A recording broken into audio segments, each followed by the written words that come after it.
Hello guys, your host, your captain, the Flying Moose, with you once again on this beautiful Saturday here in Amsterdam. I'm looking around and realizing I'm wondering if my weather injection is not working, because I doubt after yesterday it's just completely clear. It seems a little odd, so I'm going to check that in a second. But I want to say hello. I was trying to do multiplayer today, and it kept being stupid, so sorry that's not happening. But every time I set it up, the airplane wouldn't work. And that's a problem. So I don't know what's going on. Multiplayer's always been finicky with me, and so it may just be the reality, but unfortunately. So anyway, how's it going, guys? First, let's clear something up, because I don't know why there's a war going on in chat about who was first, but my chat was on before anybody else's because I started the stream, and Tony Santos was indeed here first, followed by me flying, followed by Santiago Moriarty, and then followed by Flight Sim Smart. So just because your chat shows you first, it may just be because you got here and it doesn't start the chat until you show up. You may have to scroll all the way back up to see who actually was here before you. Not that, like Tony said, or somebody said, not that that should matter. The fact that you're here is all that matters. So let's not bicker and argue about who killed who, and let's move on. But anyway, so let's get to it. Hello, Tony Santos and me flying, and of course Santiago Moriarty, also Flight Sim Smart. Welcome to you. Leaf, welcome to you. Class 158 Productions. Hello. Let's see who else we got here. Mountain Aviation is here. Wonderful. Let's see here. Of course, the NightBot is here. Ronan is here. Welcome back to you, sir. United 737 Pilot. Good to see you. Project, sorry. Good to see you. Melker's here. Raptor's here. Let's see who else we got. Krish is here. Oz Plays Games. Good to see you, man. Welcome back. Bruce Kumba. Good to see you, man. Welcome back to you. Right, and keep going down the list here, just seeing the same names over again. Rich16, how's it going? Matt Burgers, good to see you again. And let's see. I hate when it jumps like that because I feel like I missed something. Eric, good to see you. Jose Sosa, good to see you. King Poet, how's it going, man? Stuart Cook, good to see you. And that brings us to current. All right. No, does it? Yeah, it does. Okay. Why would I say hi to you again? I already said hello to you. I'm not going to just continue to give shout-outs over and over again. That wastes everybody's time. So, anyway, alright. Anyway. Yeah, it is good night from Germany, really, right now. And here in Amsterdam, for the most part, too. But, anyway, I want to see... First of all, let me make sure I'm actually in here. Oh, there. Okay, maybe I wasn't in here before. No, it's not giving me weather. Why is it not? I wonder if... No, my electrical's on. And we're going to head up here real quick, because I need to figure out what's going on with the weather, because I don't know if this is accurate. Hey, check out all our cool boxes in here. Yeah? Then we can... Oops. That's a little... kills the reality. We can go up to the black hole of the cockpit. Alright. Let me see if it does it up here. Maybe I have to be in the cockpit to get it. No. Because I can do that. Why is the... Okay, stand by. Gotta figure out what my weather's doing. According to my weather, there should be few clouds at 2,500. Yeah, the weather injection is not coming through. Let me try doing active sky. Boom. Conditions. EHAM. Yeah, partly cloudy. What is this not? There. Oh, there are now I see clouds. Ah ha ha. Okay. So something probably just broke temporarily. Can I get it now? No. The heck? I wonder if you have to like have engines started to get no. That wouldn't be right. I don't know. It's really strange. Maybe we'll figure it out. Maybe we won't. Doesn't matter. It's a whole day of broken things today. Okay, so... Alright, yeah, guys, don't worry about who dislikes the video, because you're never going to know, and they probably aren't here anymore. That's why they disliked. So don't worry about it. Okay, so we are flying 747 today. A fairly short flight for 747 from Amsterdam Schiphol to Budapest, Hungary. And, what the heck? Cockpit equals zebra? What? Where do you get these mods? So first of all, this guy obviously came with the aircraft, PMDG services. Used to be GSX would give me air stairs on cargo, and it didn't today. I don't know why, so I had to use PMDG's air stairs. The other stuff you're seeing is courtesy of GSX, which is from FS Dream Team, and that is part of PMDG as well, the ground start cart, which we're not even using because it turned out I had to turn the APU on to get that door to open, so go figure. But anyway, so that's where I get my add-ons. Just come from a number of different places that are available. They are all usually payware, and I do pay for them, so just you know, bear that in mind. So anyway, we pushed the plane back to a runway holding point. Yes, there was, and he's sitting over here in his little KLM truck, getting ready to push us back today, because scenery GSX doesn't know what Polar is apparently. But that's okay. Anyway, so we're hauling cargo for Polar. We're going to go to Budapest. It'll be a relatively short flight, but I really wanted to fly the 747 because I love this airplane so much. And so that's what we're going to do. So we need to get our walk-around done because this is a very large aircraft. So we're going to start here at the nose area by checking the pitot tubes and some static ports there, and just checking our various nose gear doors and other avionics hatches, making sure they're all shut and appear to be shut. Nose gear here with the taxi and turn-off lights right there. Nose gear, tires look good. The strut looks nice and good. So yeah, that's all in good shape. We're going to disconnect the GPU here in a second because we don't really need it because we're not using it. Nose cone radome looks good, no damage. Pitot tubes and angle attack indicator over here also look okay and fine. We've got this cargo door is going to get closed in a second. We've got a static port there that is clear, so that's good. Landing lights on the wing and the leading edge of the wing here look good. No signs of leaks or damage. GE engines on this bird. I believe, actually, no, now I think about it, I think they're GE. They look like GE to me. Yeah, I'm pretty sure those are GEs. Anyway, actually, we'll be able to tell when we go inside and look at the FMS. It'll tell us. Intake on number 3 rather looks good. Got our slats stowed right here, and leading edge of the wing looks okay there. And our number 4 engine, all the blades look good there, and leading edge and slats look good there. Alright, Juan did not get fired. He's still with us. Juan did not get fired. He did get a reprimand for that, but he did not get fired. Let's see, coming down here and checking the trailing edge of the wing. Here's the fuel tank vent right there. This actually, believe it or not, provides airstream positive pressure on the fuel tanks. So, just a little trivia there for you. Most aircraft have those. Right, looking at the exhaust at number 4, looks clear and good. Flaps are all in the up position, that's good. The flap canoes are all up and stowed, no problems looking there. Exhaust at number 3 looks okay. Let's come here and check one of the many landing gear bogies on this aircraft. We've got, looks like 4 good tires on the outer right main, and brakes are looking good. These are the brakes right here, by the way, just so you know.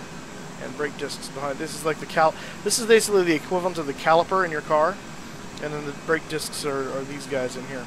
There's actually several of them. They're not just one disc like in your car. There's a whole bunch of them. They're stacked. So there's a whole bunch of friction surfaces. Let's see, strut and stuff looks good here. No hydraulic leaks. We're going to come over here and check the inner right main. And again, these look good. No problems there. Good tires, good brakes. And we'll come back here on the back of the aircraft. We're Polar / DHL today. Didn't see that coming. No one's going to get that. November 451 Papa Alpha is our tag today. And static port there. Check this out. This is cool. PMDG modeled some little effects for the APU and the engines. So when the APU is running, you actually see exhaust plume coming out of here, which is pretty cool. And then we've got our tail support right there, just in case for when they're loading stuff. We want to make sure you don't tip this guy on his back end. That would be bad. That ends the flight. And coming down here, this is the APU access door, access hatch right there. APU is running. And it's obvious there, so that's good. Tail section, horizontal, vertical stabilizers, all look good. And alright. Boxes are delicious. Shift tab right now to see if it's Steam Edition or not. This is Steam Edition, I can tell you right now. You don't need to, I don't need to shift tab anything. This is Steam Edition. Alright. And coming over here on the other side, we have outflow valves here. We gotta check, make sure they look like they're operating. Static port there, looks good. This guy is done loading his cargo. We'll get him out of here pretty soon. And we gotta check the bogies on this side. Inner left main and outer left main. Alright. We got good looking brakes and tires. No hydraulic leaks. Good cylinder there. Nice shiny cylinder here. Good brakes, good tires. And no leaks, so that's good. Flaps appear to be up in the position over here as well. We've got our drooping aileron. That's just because of the lack of hydraulic pressure. That's normal. That'll go back up when we put hydraulics on. Exhaust number 2 looks okay. All clear. Exhaust on number 3 again. All clear. Wonderful. And trailing edge of the wing back here looks good. Wonderful, wonderful, wonderful. Leading edge of the wing looking good as well. Then share a cockpit. I can't share a cockpit because, 1, it's PMDG. It's not going to work. And 2, the multiplayer stuff was not working. That's what I got. I told you when we started the stream, and you were here. You guys ask the same questions over and over and over again. It's kind of annoying. Okay. Front fan number 1 looks good. No problems. Leading edge of the wing there looks good. And front fan number 2, I'm guessing, is in good shape as well. And yeah, it is. Landing lights, ready to go there. Some more control valves there, access valves. Static ports on this side.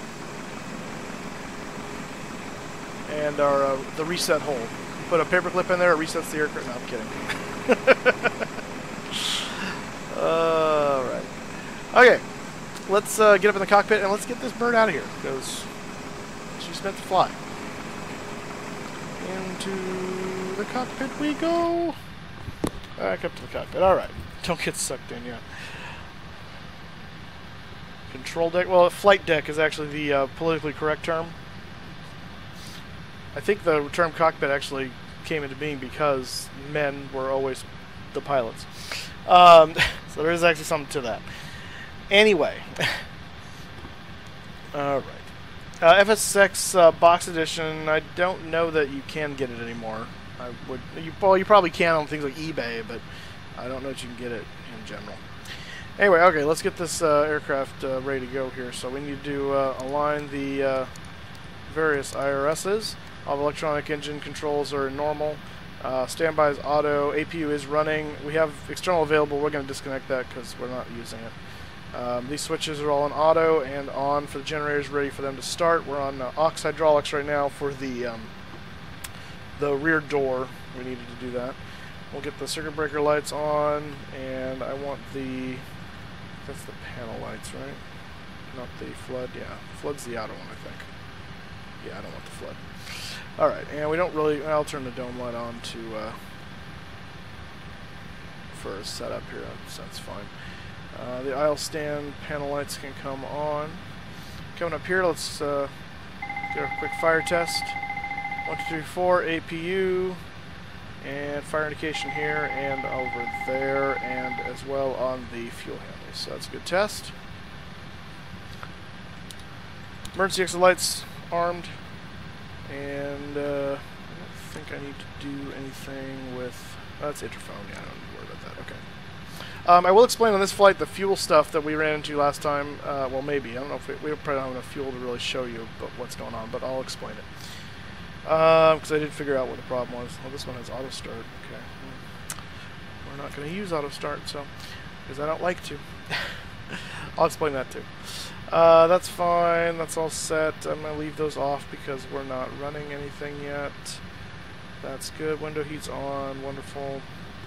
Yaw dampers are armed. And actually, we can go ahead and turn the packs on at this point because we are running the APU. Turn the fan on there. Whoa. Is the fan making all that noise? Wow, yeah. Flight deck fan. That's noisy. Jeepers. Okay, maybe we'll turn that off. Oi, okay. Nav to on. Beacon is not on, right? Okay, just to make sure. And that is the logo light. That can come on. Let's. This is obviously not a jet I repainted, so you can tell here that it doesn't have the Mountain Dew can. It's got this lame PMDG. That didn't do anything. Why did I do anything? Oh, there it is. There we go. Okay.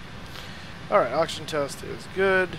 The instrument stuff is all left for the captain's side, which is what I would like it to be.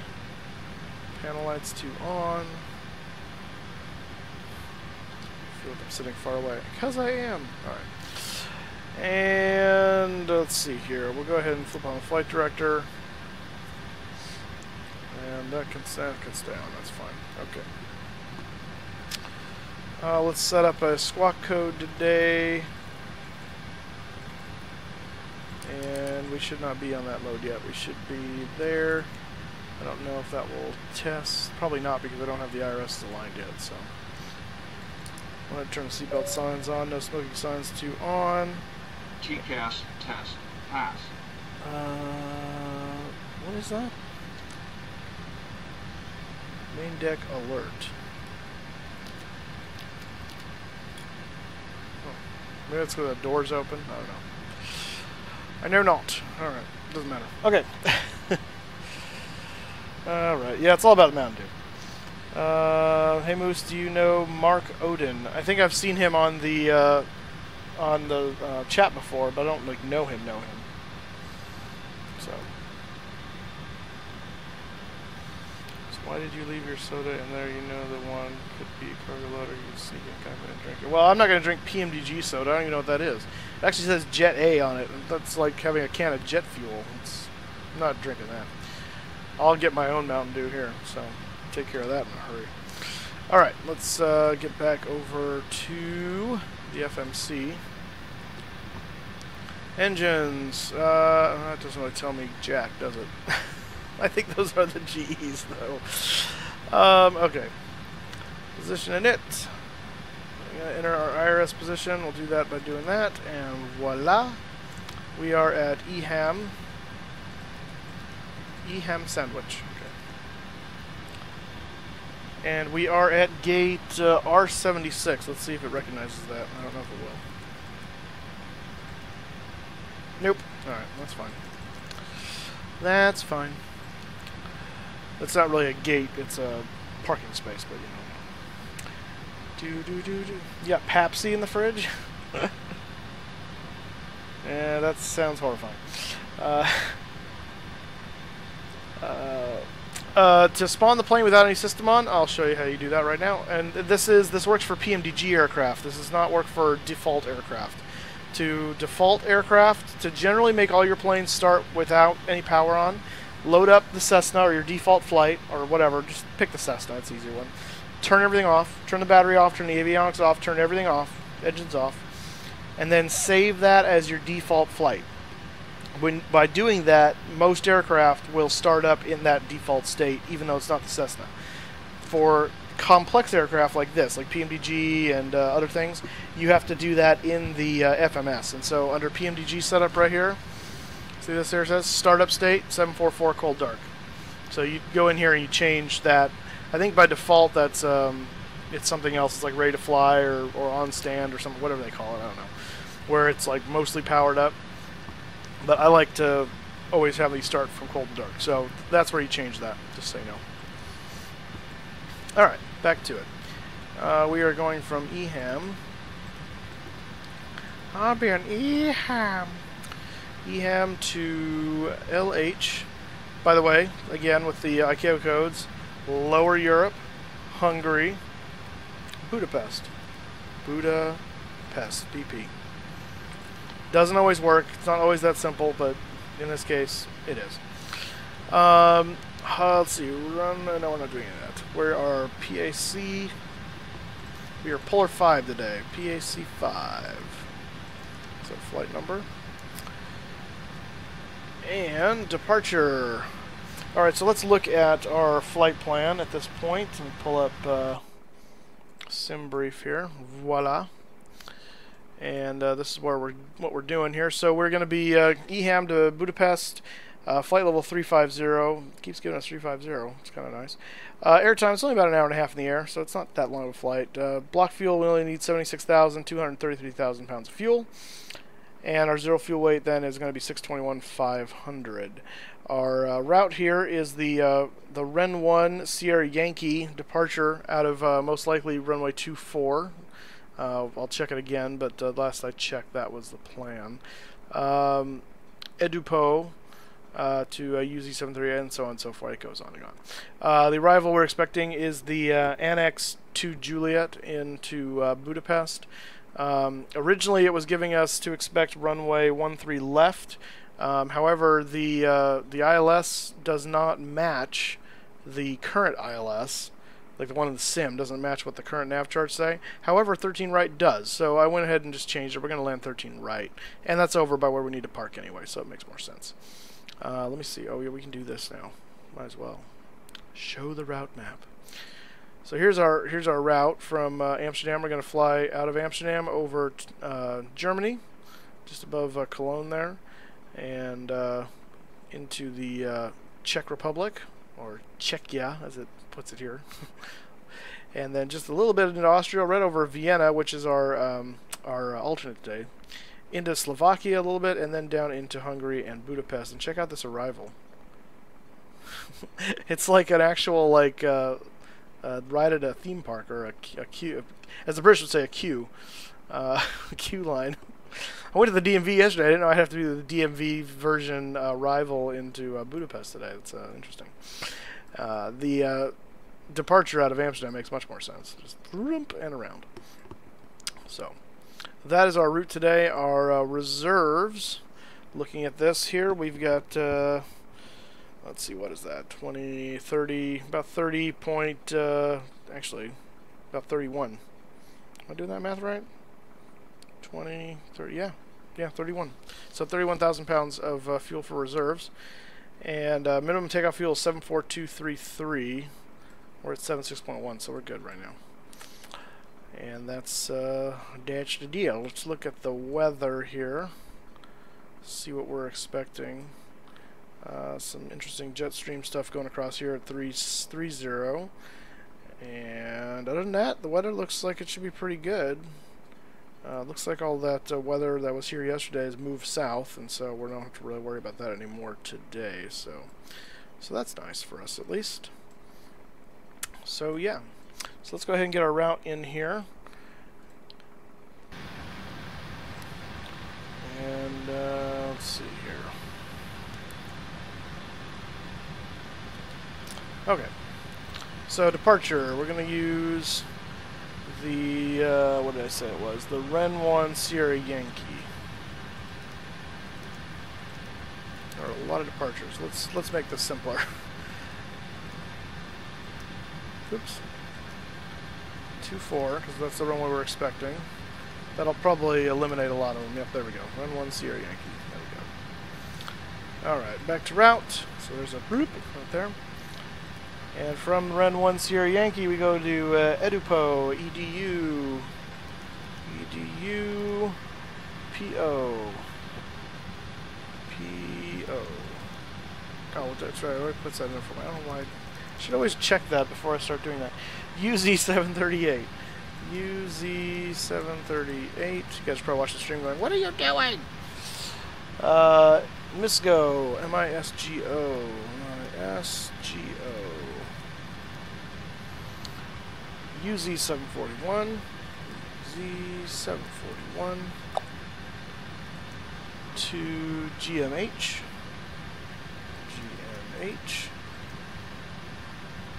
And let's see, then we got direct to Mask, M-A-S-E-K. M-A-S-E-K. And UL604. UL604. What the heck's an Airbus 777? SULUS. SULUS. UZ650. EZ650 to VMUT, V-E-M-U-T, V-E-M-U-T, and then we're going to Z37, via Z37 rather, and that's going to take us to Abudo, A-B-U-D-O, U-D-O, Abudo, Z205, 205, B-U-D-E-X, B-U, where are you at? B-U-D-U-X, right? Oh no, D-E-X. D-E-X. And then to, let's see, via Z37, 37 to Gimbo,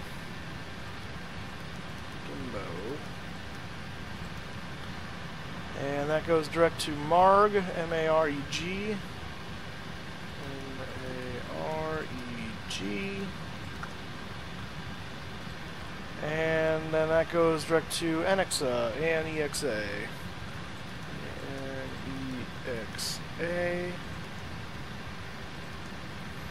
and that starts our arrival on the NX2 Juliet. So go back up here, arrival. We're saying 13 right, NX2 Juliet right there. And we do need to get the what the transition fix is for that, so let's find that real quick. We'll do so by going into the chart, and 13 right,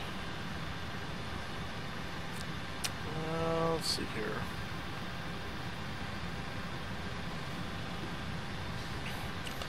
Looks, well, okay, so there's Vader, it's going to be Kissed or Vader, or Vater, but I'm going to check the star and see what, that's the NX2 Juliet.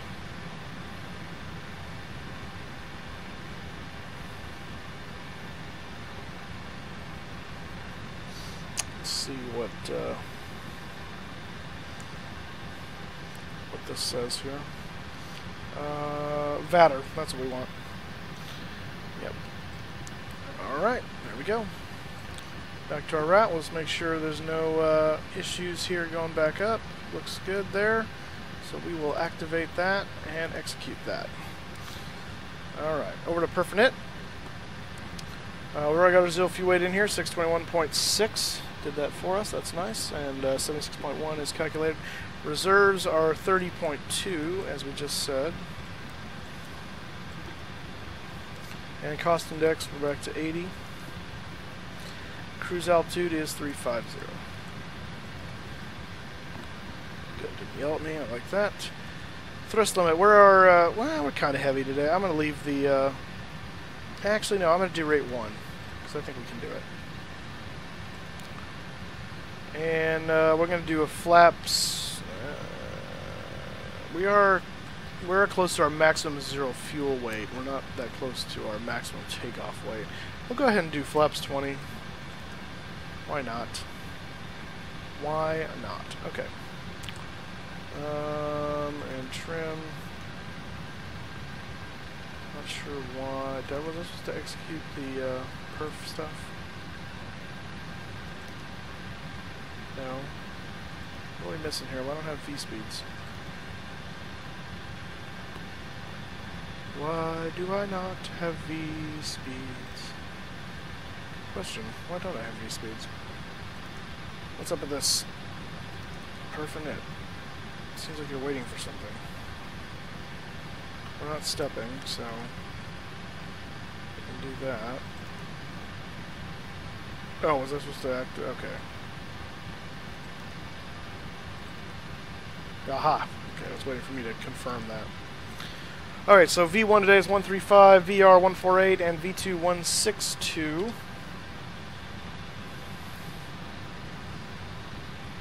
I don't know about that. That depends on your the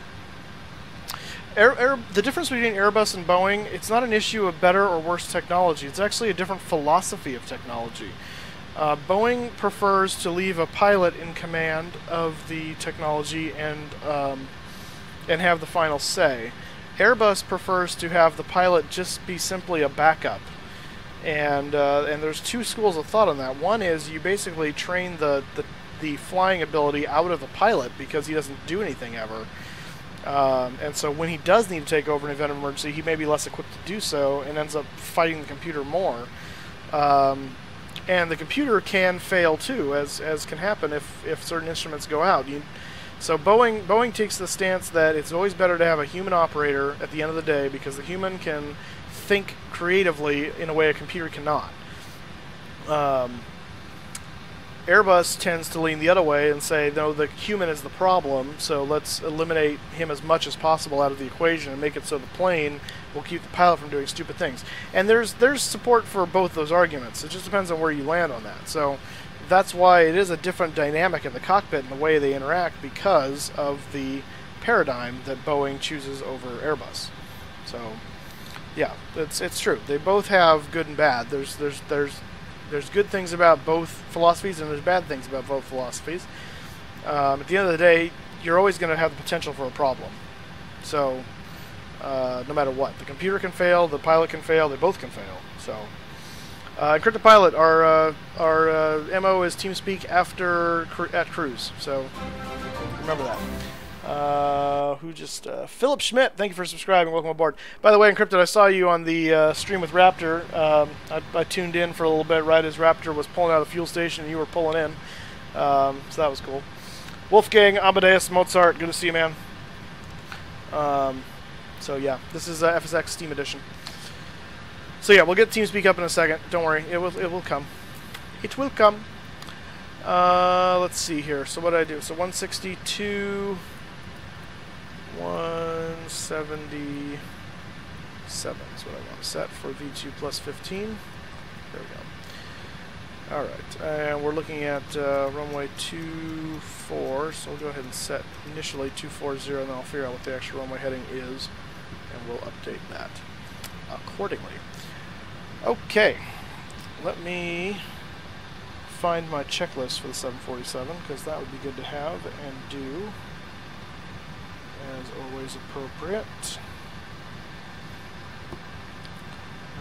Actually, I can use... I guess I could use this. Oops, go back. Stop. Hey. Back, I say. Oh, no, that's not that one. I thought that was a 47. Never mind. I'll use what I have over here. Well, maybe I don't have the... There's 2. That's tutorial. That's not what I want. Where's my checklist? I have the Q or H, but that's not... The checklist is buried in here somewhere. I think it's at the end. Let's find out. Stand by, guys.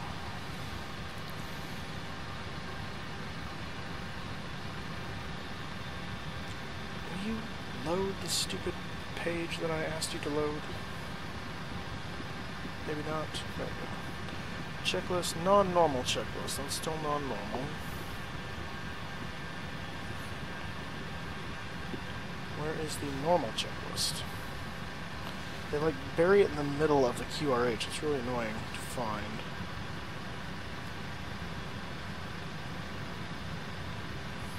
Flight crew maneuvers. That's not what I want. Those are tables. More tables.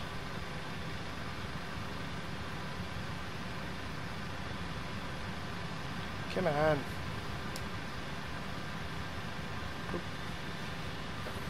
Nope, not that. I think I'm getting close, though. Maybe not. This looks like more gear disagree. Yeah, this is now, we're back to... Yeah, I don't know where... Okay, fine. Ah! Dumb. Alright, that's lame. That's lame. Okay, whatever. Okay, well, before we do the checklist anyway, we need to do the departure brief. And I still don't have weather, do I? Yeah, why not? What is the deal with that? Is my, could that be part of it? No. Because I have that. So I don't want that. I want Beatus. Oh.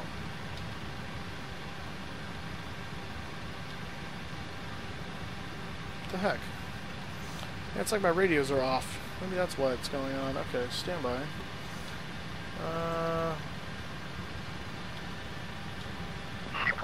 Aha. Victor 13050 Zulu. Wind 23 minor at 7. Visibility greater than 20 miles. Sky conditions. Few clouds at 2,800. Temperature 14 dew point minor. Altimeter 2 minor. Port 7. ILS runway 27 in use. Landing and departing runway 27. VFR aircraft stay direction of flight. All aircraft read back hold short instructions. Advise controller on initial contact. You have Victor. Well, we're using 2-4, so screw that. 13050 Zulu. Wind 23 minor at 7. Visibility greater than 20 miles.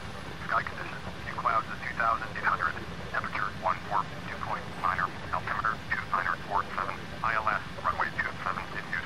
Landing and departing runway 27. VFR aircraft stay direction of flight. All aircraft read back hold short instructions. Advise controller on initial.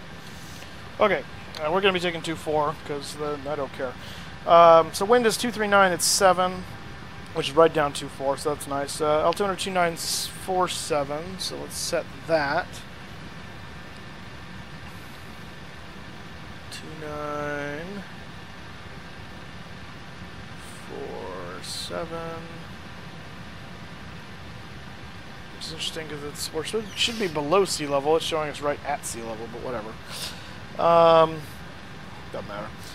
Temperature 14, dew point 9, few clouds at 2,800, so nothing significant. So that's going to be fairly easy. As far as getting ourselves out of here, let me pull up the chart. We should have a pretty easy taxi if I do recall correctly. But let's go over that. Once it loads. Come on. Come on. You can do it. There we go. Okay, we are at stand Romeo 76, which is right at the end of runway 6, actually. And so we're going to go up to the runway 24, it's the other side. So we're going to take Romeo over to Bravo, and Bravo will take us all the way up to looks like right around Sierra 7 Echo, and that should take us to the end of runway 24. So that's where we're going to go. Really simple taxi today. We have flaps 20 takeoff, engine D rate setting of 1, and where's the SID? Our SID is the Ren C1, or the Ren 1 Sierra Yankee rather. Find it here. Ren 1.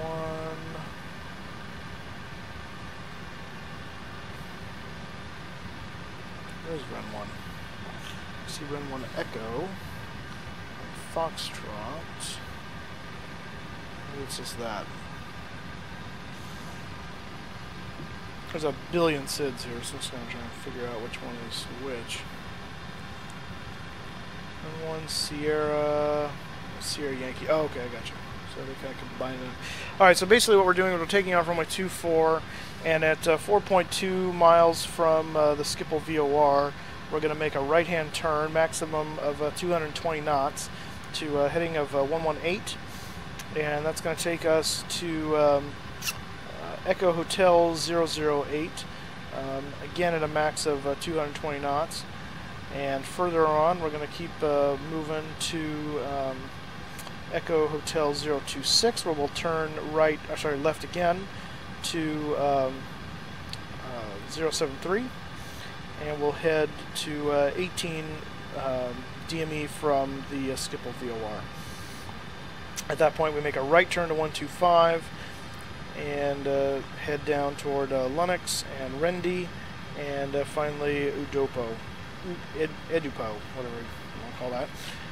Our only no altitude restrictions, but our only speed restriction was the 220 passing Echo Hotel 008, and and then we do have a speed restriction of 250 knots below 10,000 feet, as per usual. No altitude restrictions specifically stated here. That's fine. So that's a fairly normal departure. If we do have to abort the takeoff, we do have to abort anytime after V2, or sorry, V1 rather. We'll obviously continue the takeoff roll, but instead of making the we'll make the right-hand turn the left-hand turn rather almost immediately, and come back 180 degrees, and just come back to the runway 24 for landing again, if we have to do that. If we have any problems before V1, obviously we'll stop on runway, we'll assess. Okay, that is our plan for that. The ooh, sorry, I whacked the mic with my shoulder. The MSA for the area here. Let me get that. Actually, it's about 3,000. Oh, no, there it is. 2,300. Yes, 2,300, 24. As we go more toward the side there, so we'll aim for 24 is our MSA. 2,400 feet. It's all below sea level, so we're just pretty low today, so that's fine. Easy peasy, lemony squeezy. Okay, let's get a move on. So we need to clear, we have some vehicles to clear, so let's get, oops, hit the right button first of all. Let's get that taken care of, because they are in the way. So first of all, APU's running, so we can get rid of the ground power unit. And while we're doing that, let's grant service vehicles. We can get rid of the side cargo vehicle, and we can release the air stairs as well. And in doing so, for the doors, we'll close main entry 1, and we'll close side cargo, and we'll close aft cargo and forward cargo on the side there. Oh, we also need to get rid of, I wonder if that was under, no, it's ground ops. The tail stand can go away at this point. Yeah, there you go. Okay, so those are moving away. Let's go ahead and tell GSX we're ready to push.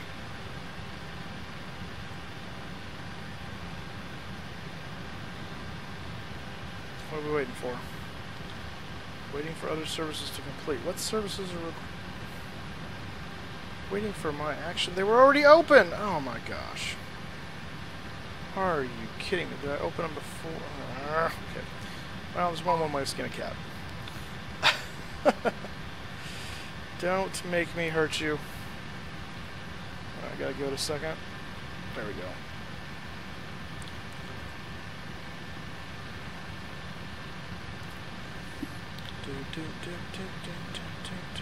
There we go. And we are gonna go nose to the right.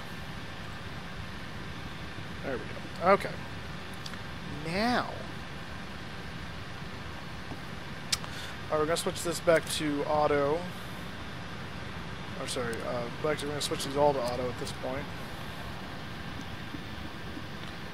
Emergency power has been disconnected, or ground power has been disconnected. We're going to hit the fuel pumps all to on.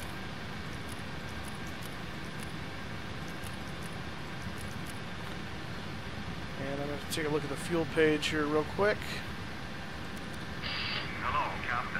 Yeah, we don't have anything in the center tank, so I'm going to close those tank valves. Let's shut those off.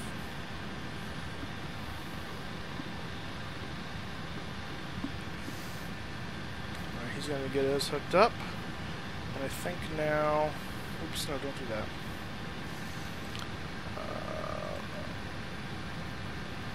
I believe we are all clear now with this. Ground connections, yeah, so let's go ahead and remove the wheel chocks. The brakes are set, so we can do that.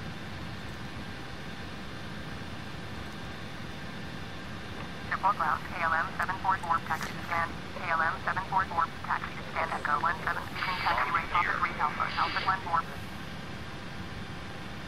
Taxiing to stand, Echo 17, via taxiway Papa 3 Alpha, Alpha 14, KLM 744.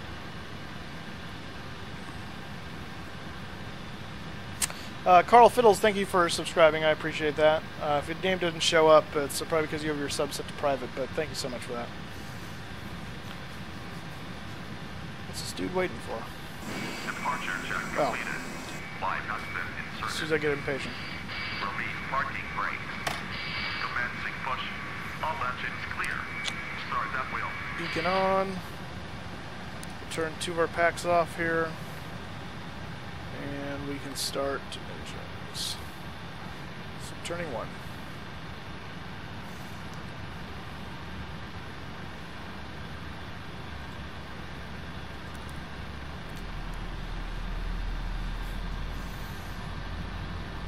Who has a phone? Alright. Fuel on number 3. Wee, wee, wee, wee. We got a light up there.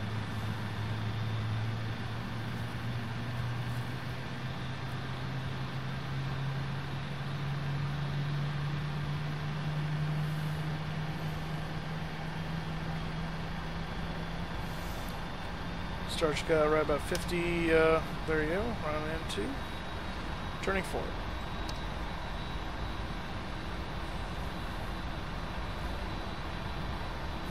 Always get interesting when Juan's pushing back big aircraft. It was with the MD-11 that he pushed us back onto an active runway, so seems to be doing pretty good so far though. It's a pretty basic area here. That LAX one was pretty complicated, I'll give him that. Johan, thank you for subscribing. I'm assuming that's how I say your name.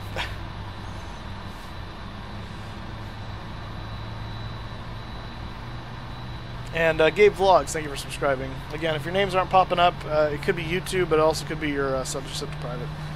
Or it may just be there's a delay and it'll show up eventually. Who knows?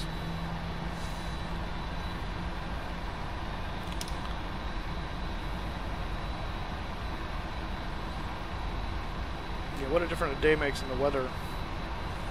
Boy. Alright, turning 2.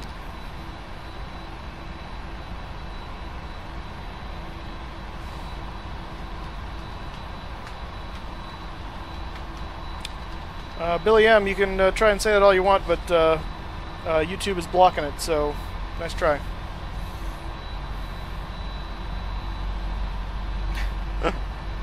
Type it all you want, it's not going to work. I really am liking that now.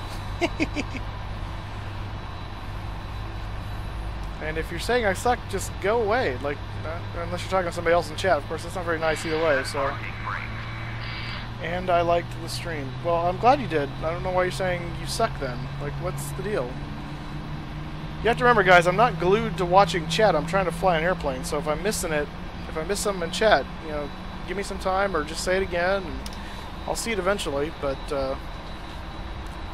I can fly or I can watch chat. I can't really do both simultaneously, so I assume you're here because you want to see me fly the 747. So, just know that.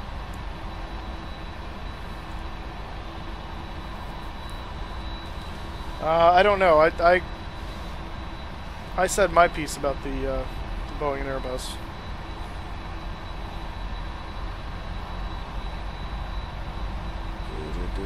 Fuel on number 1. Let's go ahead and turn our transponder to transponder mode.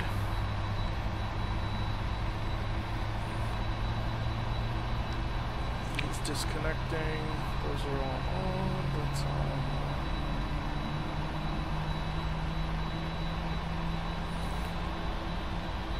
Alright. Good job, Juan. Look at that.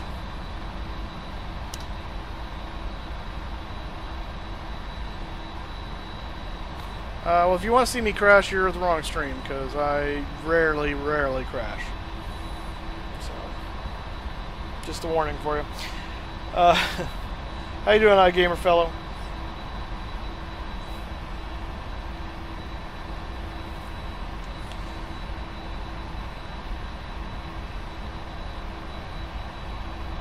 Okay, you want me to go tank to engine now?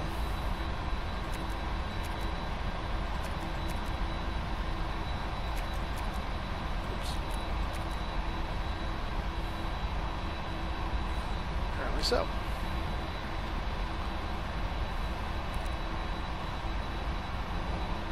oh yeah, because they're essentially, okay. In fact, we were in danger of getting imbalanced there. So here's real quick while he's disconnecting. Oh, he's waiting for me to the parking brake on. While he's disconnecting, I'll give you a quick explanation on this. So with the fuel, you've got the center pumps, you have the override pumps, and then you have the main tank pumps right here, and you actually have some reserve tanks that are in the outer part of the wing. The center pumps have the highest fuel pressure. Yeah, highest fuel pressure. So the center pumps are on, they will control fuel flow. Second to that, the override pumps have the next highest fuel pressure, and then finally the main tank pumps have normal fuel pressure. So what normal, if all the tanks were full, you'd have fuel in the center, you'd have more fuel in the inner mains, and you'd have less fuel in the outer mains, just because that's how the wing is loaded. And so what would happen? Shut up. Okay. What would happen is you burn out the center tank first, and then the idea is the overrides kick in and they burn and send fuel to all four engines until the main tanks match the outer main tanks, which right now they're actually a little bit under because we started burning out of them before we were supposed to, because we had the overrides on. And then once they're all even, then you switch to tank to engine, which means turning the overrides off, closing the outer fuel cross feeds, and letting them fuel tank to engine. That was that message we got, tank to engine.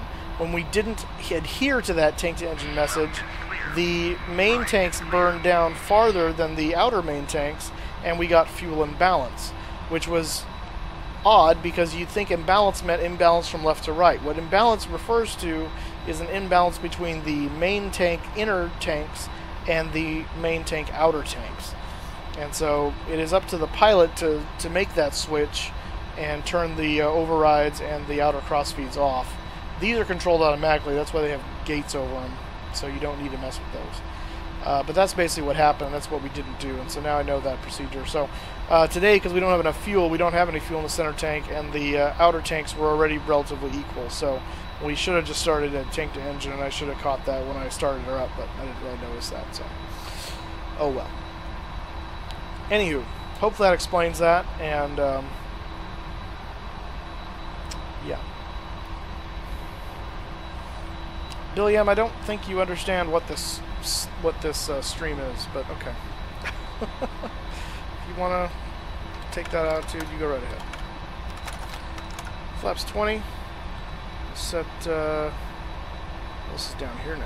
Okay, set that to RTO. TCAS is off, that's fine. I don't care. And we'll go ahead and turn on the turn-off lights.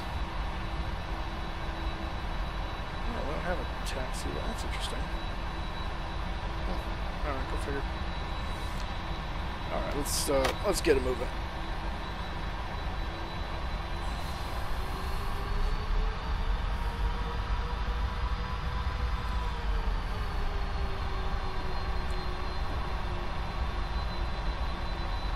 I can tell. Alright.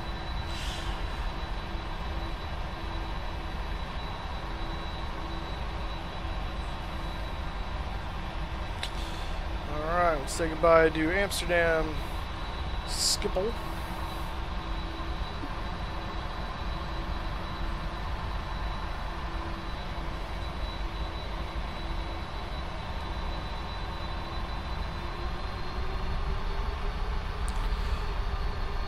Embraer or Bombardier? Again, I think I have very limited experience with Embraer, so I would probably say Bombardier. Flight's only about an hour and a half or so. Not very long. Not very long. Just going to Budapest. Our packs are off. We're going to turn this back on.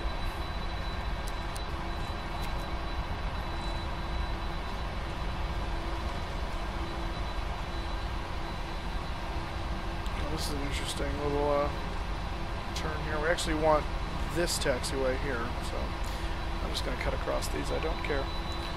I don't care.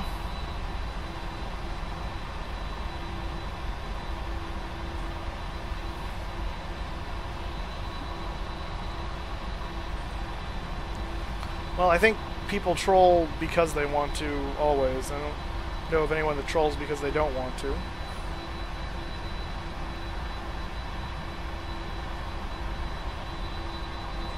FS Guy, how's it going, man? Good to see you. So guys, hit that subscribe button, hit that like button. If you've got your subs set to public, then you'll see your name pop up when you do that. Liking the video is very appreciated as well, although you won't get any direct recognition for it because there's no way for me to know other than you telling me. So, iGamerFellow, alright. Thanks for stopping by while you could. I appreciate it. And you can also support the channel if you would like to do so. You can do that using Super Chat, or you can do that using the PayPal option, link in the description below.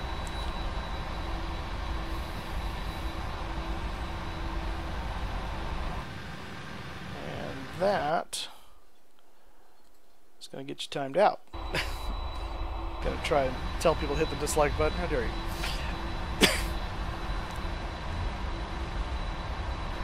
Oh, something in my throat. Okay. Alright, Enrich.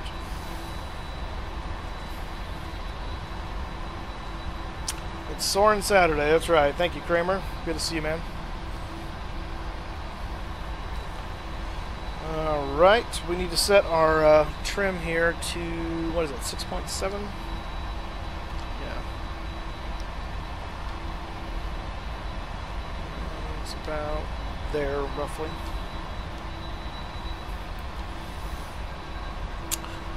Rubik's Jelly, how's it going, man? I don't have a serious opinion on either one of those, FS Guy, because I don't have any experience with either of them yet. I mean, I lean toward the 8.7 because it's Boeing and I'm a Boeing person. So if I have to choose strictly on spec, then it's going to be that. As far as which aircraft is actually nicer, cooler, for whatever reason, I honestly don't know. Haven't flown in any of them. I don't have any A350 or 787 sim aircraft, so all I have to go off of what I've seen from afar. So it's not very helpful. Yeah, come up with something for Thursday too, because we do that Thursday. So we got flying Friday, soaring Saturday. What's Thursday? Good luck. X-Plane Challenges. Thank you for subscribing, sir. I appreciate it. Welcome aboard.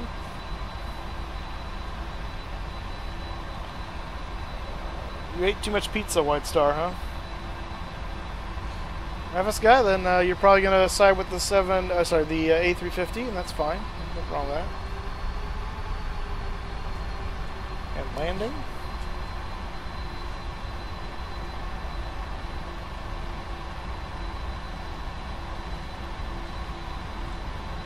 Oh, I didn't have the answer to that question. Okay.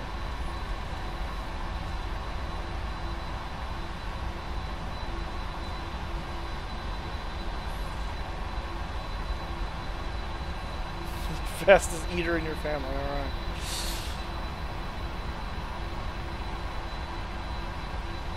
Well, if he was at Airbus, it was probably not finished being built yet. I always ask the same question, and I realized what the first part of that said, so that'd be my guess.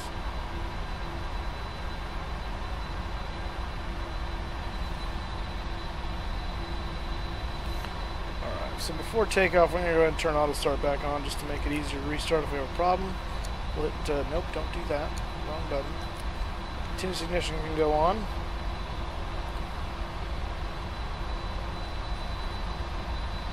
Go ahead and get our TCAS set.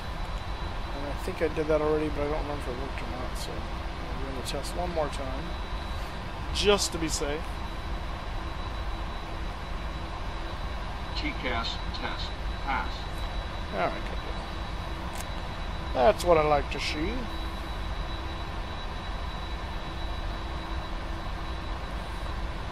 Let's see, let me go over here to the legs page and make sure we have the 220 restriction. Yes, we do. Good.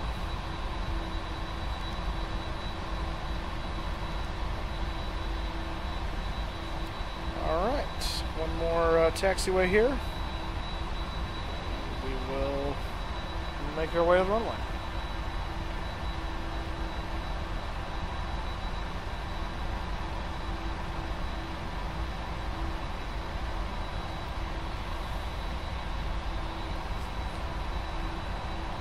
Ronan, good to have you back.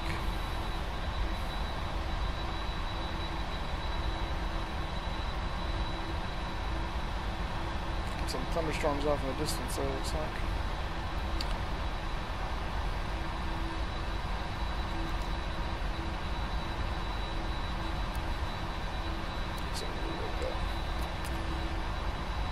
He's going somewhere else, so we're not going to worry about him. I don't think they're landing on 2-4. They're landing on 2-7, which I think is this guy. Now it's 3-6. Not sure where 2-7 is, actually. Doesn't matter. No, we're just taking off. We're just about to take off, so you're just in time. With our freight load to Budapest. APUs go off.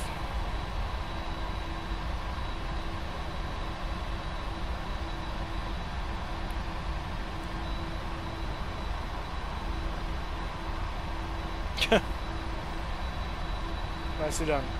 Good practice for the phonetic alphabet there.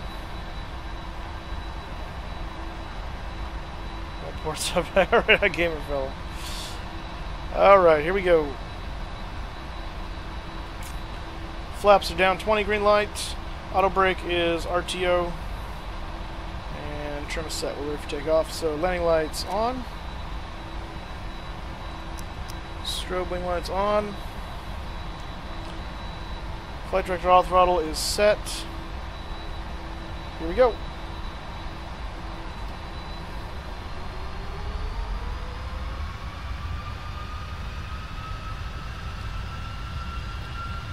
Engines are stable. Where's mine? There you are. Takeoff power set.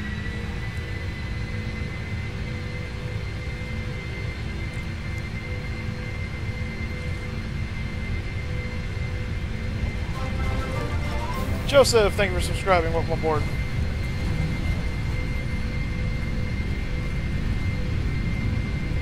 V1. Take.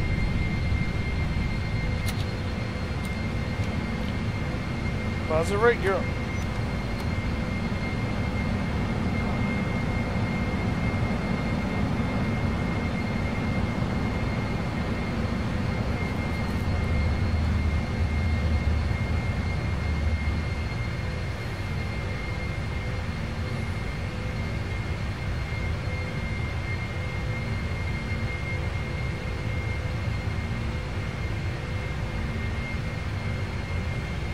No, I did not do the bomb check. That's not my job.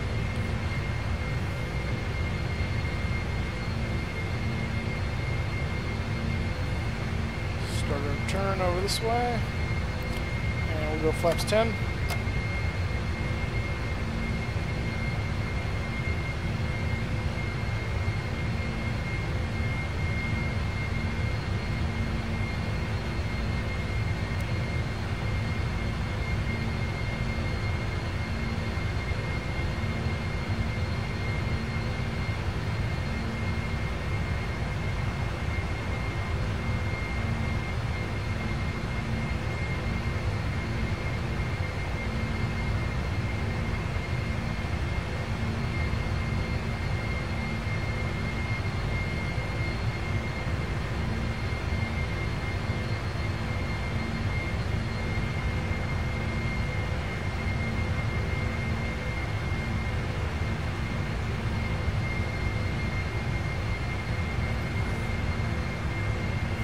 So why is the YT Yankee Tango, like, what's there's significance there?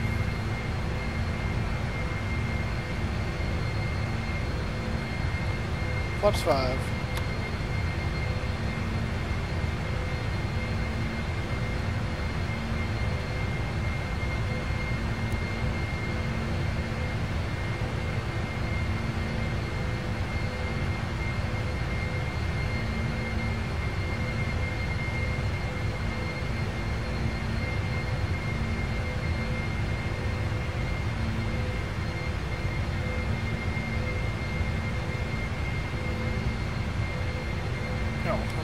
Why is my speed holding weird things?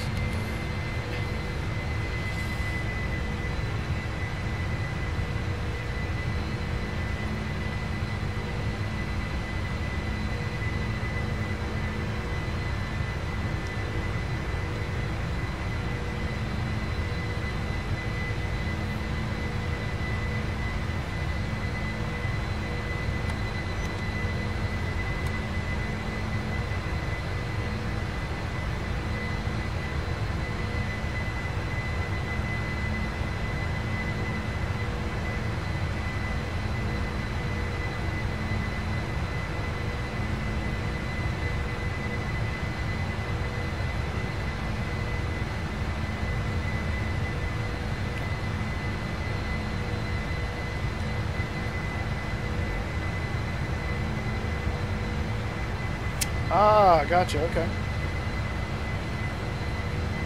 When I did my flying lessons at the airport back when I was 16, or no, 18, the aircraft I flew most often was, I'm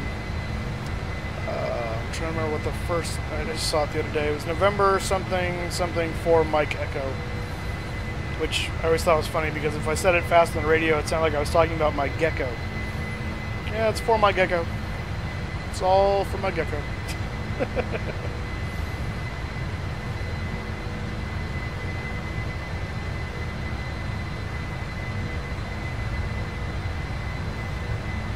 Let's get our speed up here.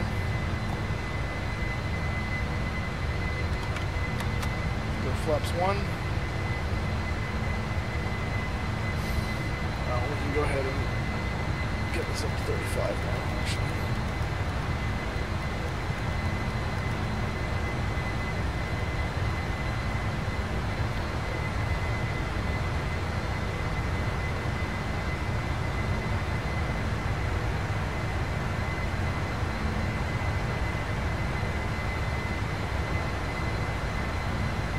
I do not, so...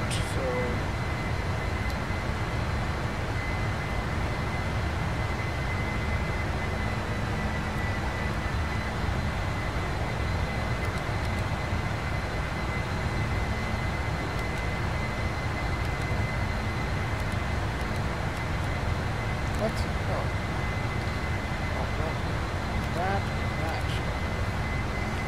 Figure yourself out.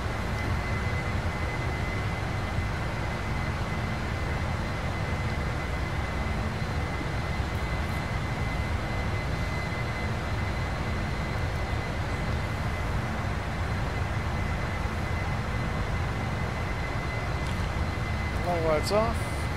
Turn off lights off.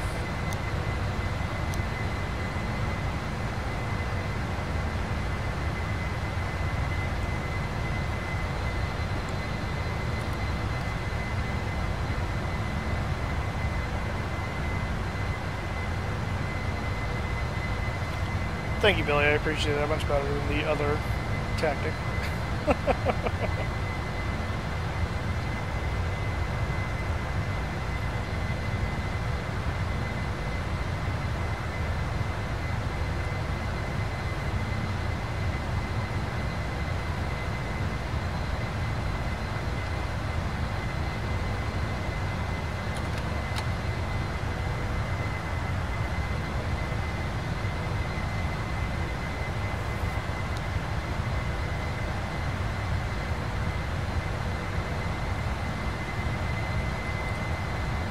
Pretty nice takeoff and climb here. Just working our way up to 35,000 feet. We'll go ahead and put the autopilot on here in a second as we kind of roll out on this.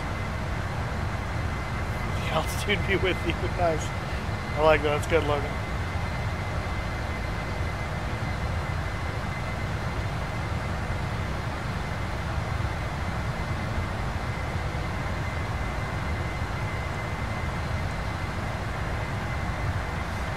AADFW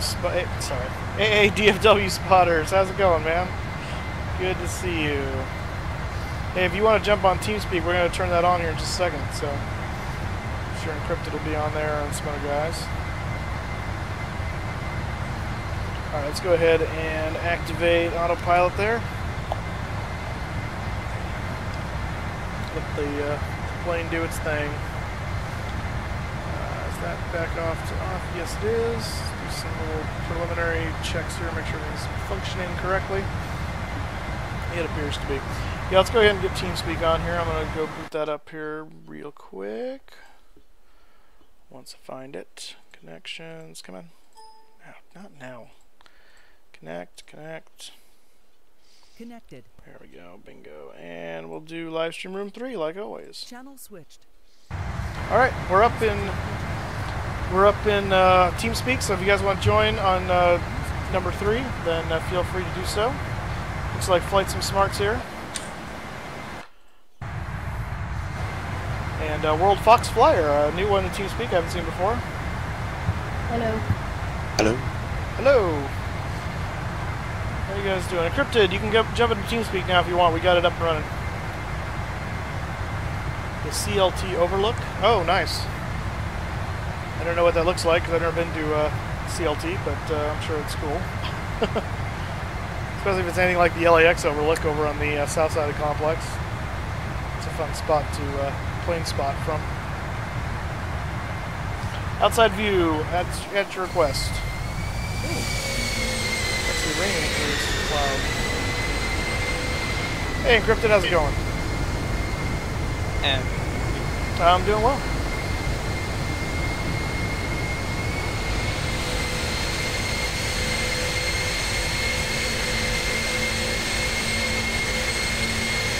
So there's the outside view for you guys if you want to see that. Beautiful polar / DHL combo paint scheme.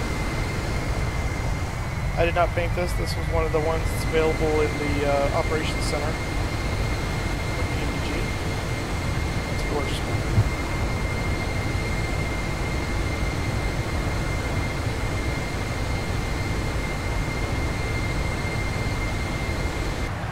Yeah, I prefer the spot versus lock spot because it's got that fluidity to it.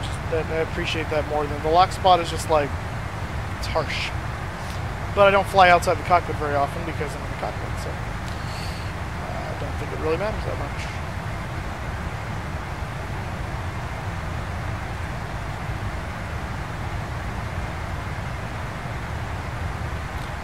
Well, we just realized the planes are longer than most of them. It's just bad visibility.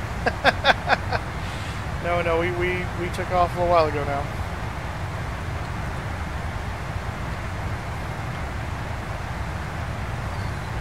So, Encrypted, the CLT Overlook, is that like some little like hill where you can watch planes from?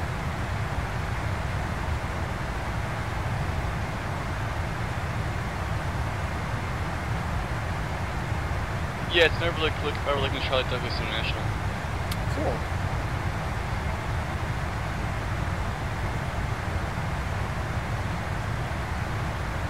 How close are you where you live to Charlotte Douglas? Not far at all. Well, that's nice. Lives next to a nice big airport. See some cool things. I have to drive about 4 hours to get to LAX, so it's a bit of a... I have to plan that journey ahead of time. You can't just really do it on a whim.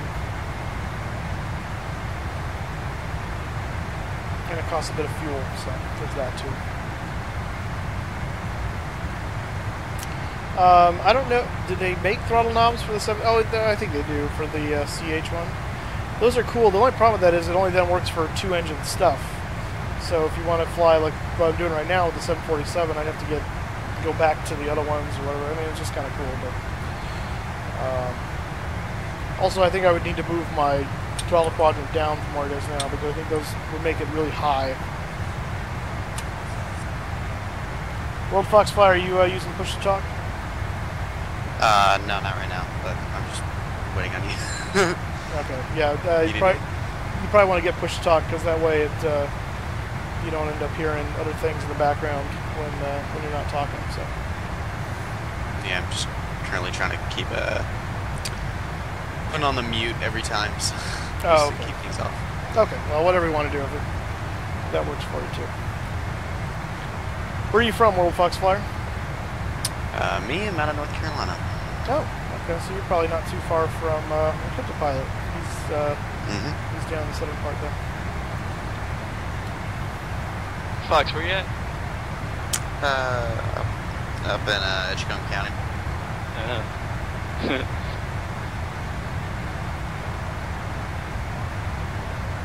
Rather not say that over a stream, but whatever.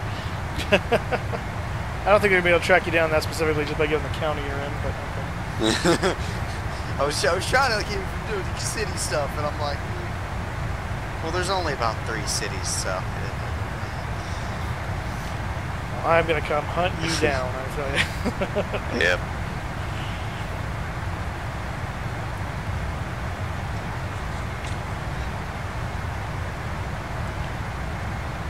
So what's your name in the chat? I don't think I've seen World Fox Flyer. No, I actually just like clicked out. It would be my email, so. Oh, I got you. Well, okay then. Be revealing a little too much information now, wouldn't it? Yeah, I guess so. You got my county, you got my state, you got my email, you got my Teamspeak. What else do you need? Well, social security number and credit card would be nice, but Yeah, I can do that. That's what we do here at Flying Moose channel. We just steal identities. That's my MO.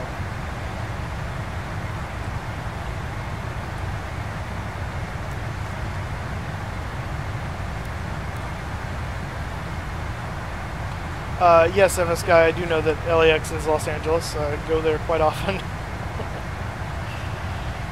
Ronan, are you trying to get into TeamSpeak? Because if you are, you just need to wait for a mod or gatekeeper to let you in, which I think EncryptorPilot can take care of that, but he'll need to know what your TeamSpeak name is.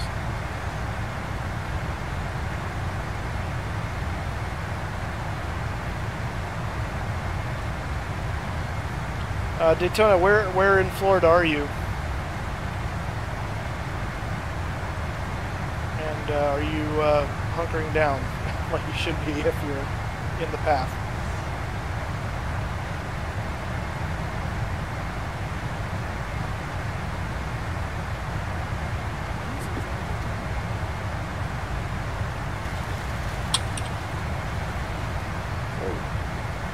Some fun weather anomalies going on here. Ronan, you got in.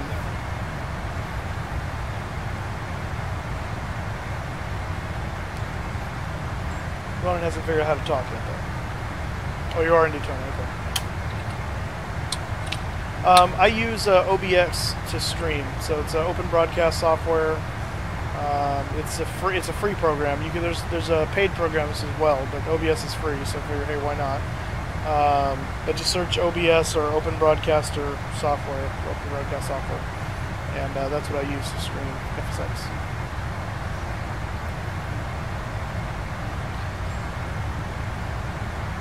Yeah, Los Angeles is it's a product of the fact that it was around before they changed to 3-digit identifier codes. Really 4-digit, but the K is for everyone in America. So they were LA. Their station identifier was LA, and then they had to add a third letter, and so they just added X. And so there's a number of airports around that did that to their particular identifier. So yeah, the X doesn't really stand for anything. It's just to make it 3.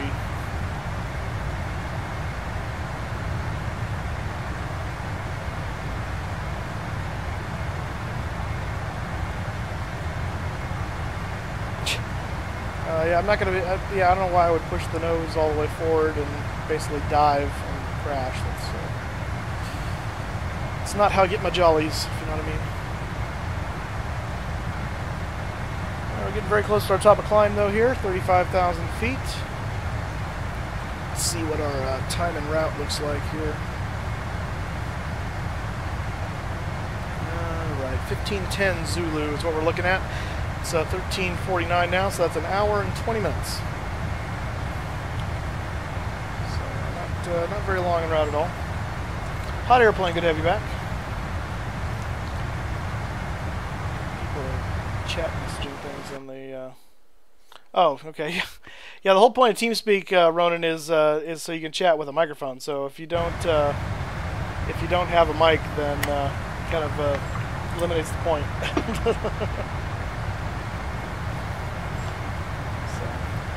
I mean, you don't have to leave, but I mean, you might as well. I mean, if you want to listen to me twice, you can do that, because yeah, you'll hear me live and then you hear me through the stream a little bit later. But yeah, there is a delay, guys.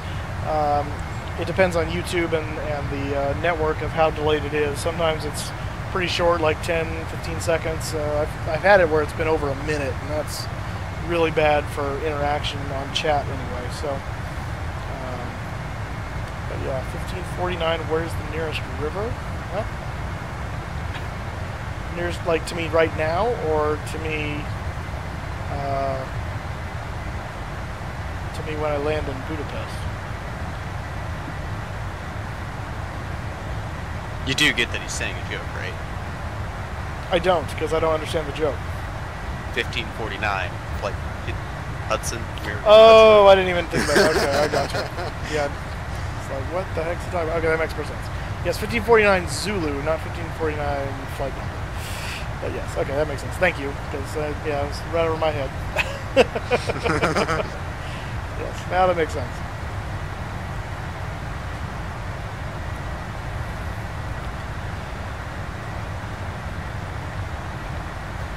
And one of these days, maybe we'll try and recreate the Sullenberger Miracle on the Hudson or something.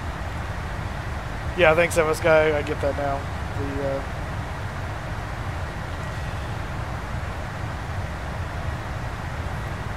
I now know the physics of sound. When you say something through the microphone, it gets transmitted out the other person's speaker. So if I just splash some Pepsi in my mic, it should come out everyone's speaker. Fact proven. No. Illuminati, unconfirminati. That's a new one. Unconfirminati. Illuminati, unconfirminati. Do Sydney to Alabama. Yeah, well, we're going to be going to Australia eventually, but right now we're just hanging out in Europe, so it'll be a while. So, but if you'd like to suggest destinations in Europe, I'll be very open to those at the moment. We will do Australia eventually, but not yet. How much longer will MD-80 series planes last? You should fly Canada, it's in Europe. You can fly what? What'd you say, Encrypted? Flying Canada, that's part of Europe. In Canada? Fly Canada, it's part of Europe. Canada is not part of Europe. Yes. No. No, look at a map. Canada's in North America. Technically. Technically and realistically, yes. In all ways, it's not part of Europe. Someone's asking about MD-80 service. Well, they're already phasing them out. I mean, they're not going to last in passenger service much longer, at least not in the European and North American theaters. You'll probably see them last quite a bit longer in passenger service down in more third world or lesser developed economic areas like Central and South America, Africa, stuff like that, where they don't have all the restrictions of noise and fuel efficiency standards and things like that, where it's just about getting a cheap aircraft that they can keep flying. So, I mean, it's the same reason you see the 727 flying in those areas still, but not in North America and in Europe. Of course, also private companies could end up taking them and converting them into, you know, cargo aircraft too. Yes, that's true. And that may happen. Part of the issue, at least in North America, you have to be careful of, and one of the reasons the 727 is all gone is the noise issues. They couldn't make the 727 any quieter, and they were basically forced to, so they had to leave. Never mind the fuel efficiency and just the age of aircraft trying to keep it going isn't economically that smart for companies anymore. Yeah. Sad, because I really like the 727. Yeah, I remember. What? Me and my CAP unit actually went up in one once they came down to our airport. Literally landed, and we said, "Oh, cool. Oh, you guys want to come on?" Oh, yeah, cool. So I think the weather I had to sit in a private jet.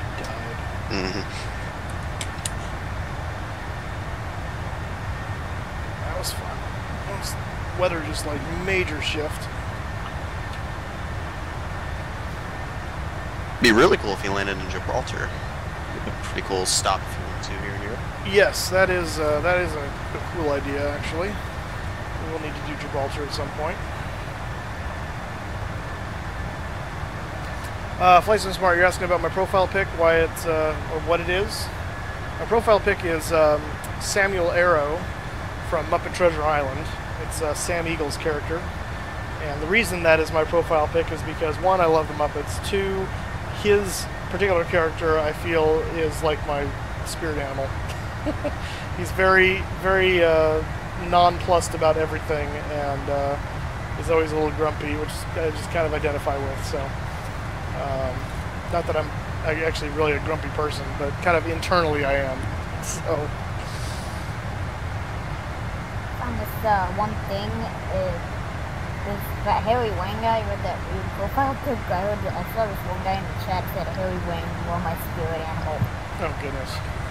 I don't know why that thing would be a spirit animal, but... Well, people are... Yeah, people are disgusting. So. Kirish, I don't have the Q400. I would like to probably get that at some point, but I don't currently have it. So no, I don't fly it on stream because I don't have it. Yeah, to answer the question, what just happened, I think either the weather, you know, because I still see clouds back there, so it's not like the weather completely died, but basically the current weather just dramatically shifted in like an update, which it's not supposed to do, and I'm really confused as to what has happened.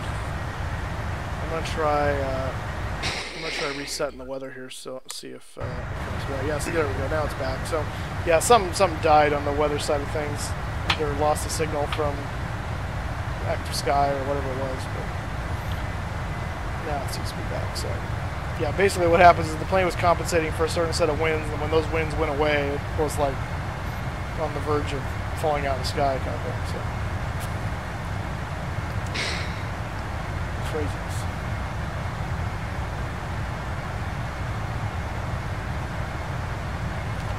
Joanne, welcome to the stream. Thank you for your support. I appreciate that.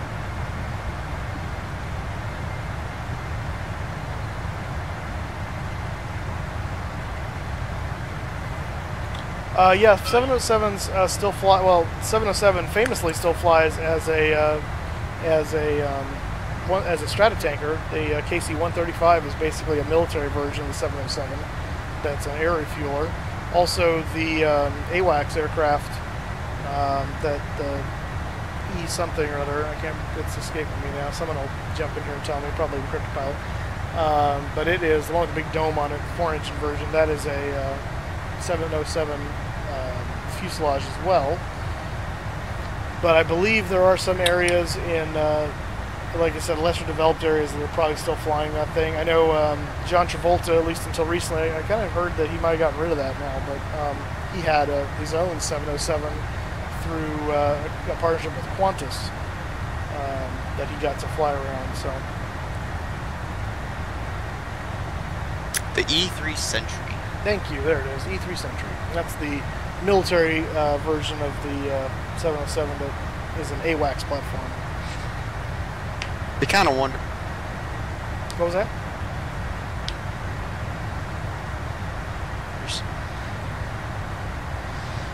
You kind of cut out for most of that. I think you might have gotten the mute flipped around wrong or something.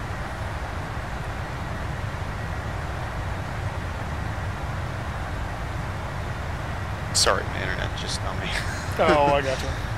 Yeah, it said you kind of wonder if the same technology from 20 years ago, if they've kind of updated the dome a little bit, you know. You kind of wonder how often they update those kind of things.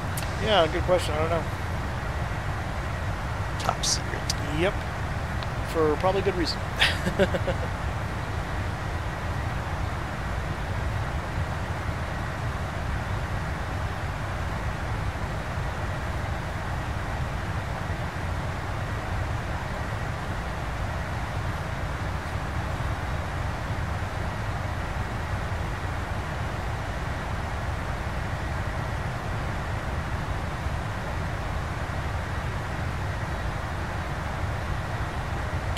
So what's everyone got going today besides watching this stream? Anyone doing anything exciting the rest of the day or tomorrow? I know football, NFL really kicks off tomorrow. I mean, they had a first game on Thursday, but everybody else, with the exception of the Buccaneers and the Dolphins, are going to play tomorrow for the most part.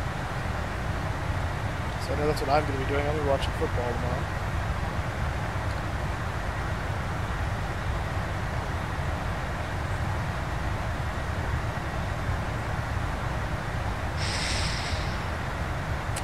Well, FS Guy, I don't know who I would tell that to, because there are no people on this plane because it's a cargo plane. So we're not flying passengers today. We flew passengers yesterday, but today it's all freight. And no, I'm not changing planes in mid-flight. Plus, I wouldn't be able to change back well because PNG doesn't do well switching out and back in without reloading the sim because of what it uses. So. Well, you can turn your plane into like, you know, an advanced maneuvering class and just go ahead and do that. You know, there's no one else on board that'll really get tired true. of than the flight engineer and the co-pilot. Well, there's no flight engineer. It's a 400, so. Ah, yeah. Yeah. Well, you never know what DHL is. Yeah, that's true. You never saw him coming, so.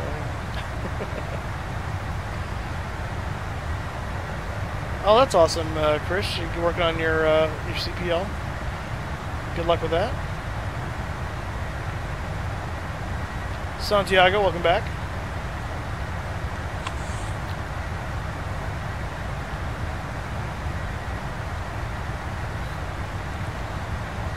Nice, Chris. Do you have any particular airline you'd like to join, or just whoever gives you a job?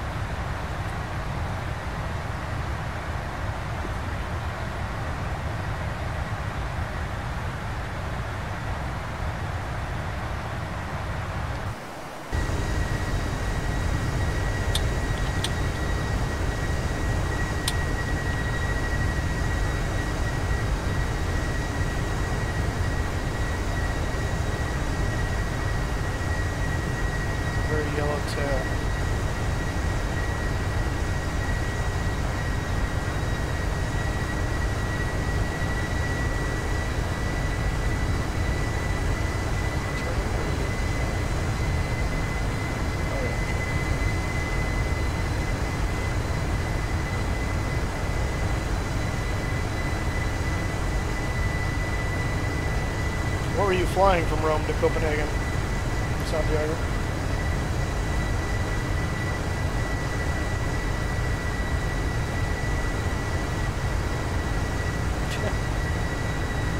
Oh.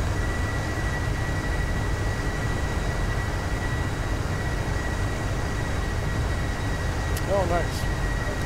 Emirates or Lufthansa, both good airlines, I hear.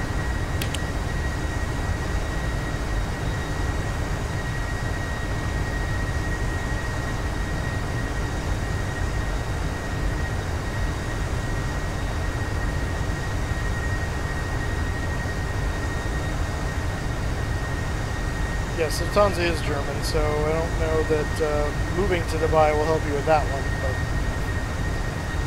maybe his first choice is Emirates, and if he can't get Emirates, he's going to try for Lufthansa.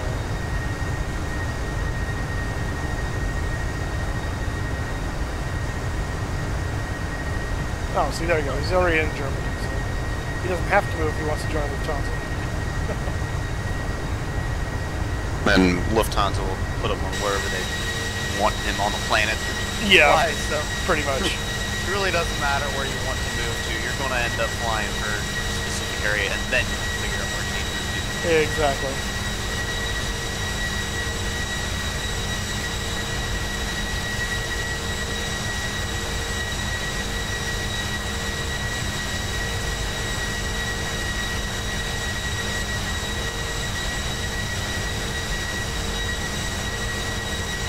Caravan's not going to be an incredible amount faster than your truck. I mean, it'll be faster.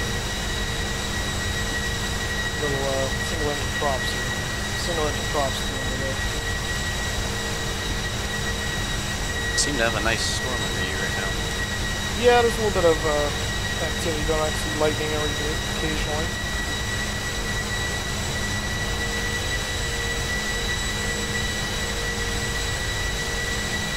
So where currently are you in Europe flying right now? Well, we're flying from Amsterdam. We took off from Schiphol, and we're headed to Budapest. Where we are exactly at the moment, I'll see if I can ascertain. I'm using some data here. Okay, we're not anywhere near. Yeah, we're clearly in Germany at the moment.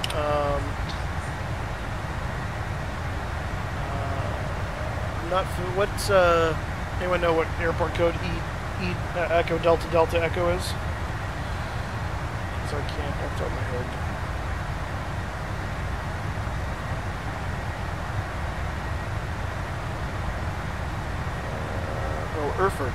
Erfurt. So we are just south of about about 40 miles south of Erfurt, Germany.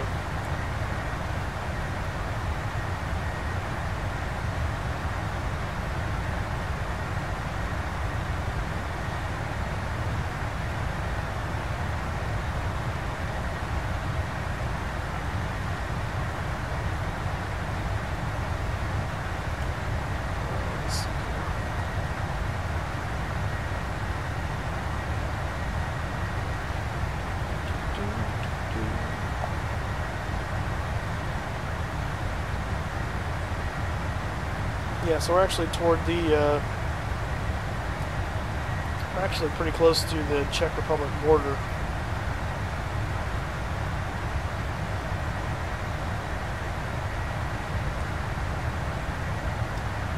So we fly through the Czech Republic, we'll hit the top of Austria, and we fly into Slovakia for a very short period of time, and then into Budapest. So. Just about an hour from landing, it looks like.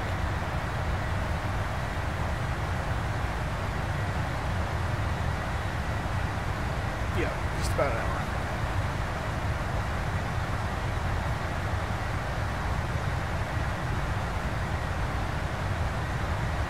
I'm surprised FSX never featured a cool map that you could actually position your aircraft in and see where you are. Well, you can, just not, I mean, not, a little, just, yeah, I mean more like, more interactive. Oh, I see, really yeah. what they have in game. Yeah, no, yeah, it's very almost like a Ghost Recon Wildlands or yet any of the Ubisoft franchise games. Sure, yeah. Usually how they have their... Yeah, Marcel, flight time today was about an hour and 36 minutes or so. We're about 36 minutes into the flight, so we're right about an hour. Excuse me. We're right about an hour left.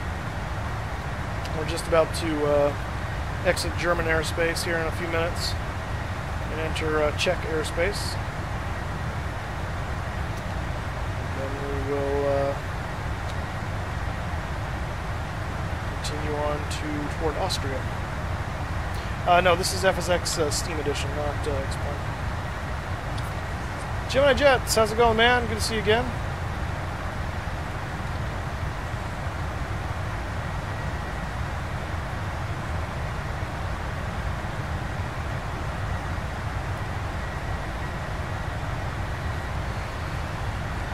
Hey Chris, yeah, that'd be great. You wanna? I'll fly wherever if I can get a cheap first class ticket on whatever plane you're flying, because first class is not generally in my price range. But I'd actually really like to fly on the Lufthansa sometime. But to do that, I'm going to need to go to Germany, which I also want to do. I actually would really love to go to Europe sometime in the near future, and I'd like to go to Germany and Great Britain, and probably France too, and just see some of Europe and experience that. I finally majorly left the country this last February, March. Went to Israel. That was really cool. For about 10 days in country. That's a great experience.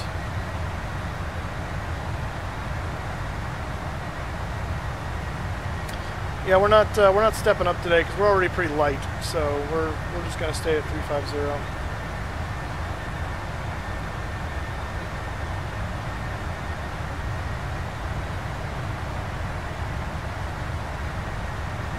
Yeah, well, yeah, you can get pretty fast. You can go anywhere pretty fast if you go into slew mode. Pilot Air, how's it going? Welcome to the stream, sir.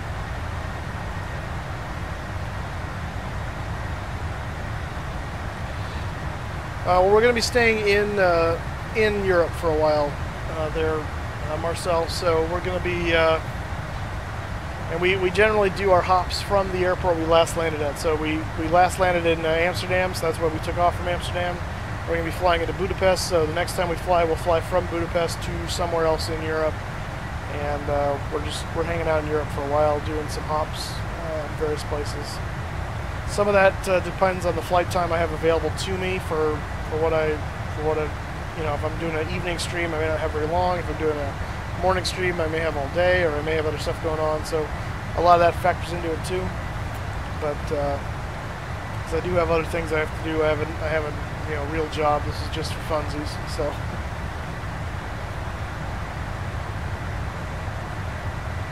All right, Chris, that'd be awesome, man. No, I've never been to the Netherlands in real life.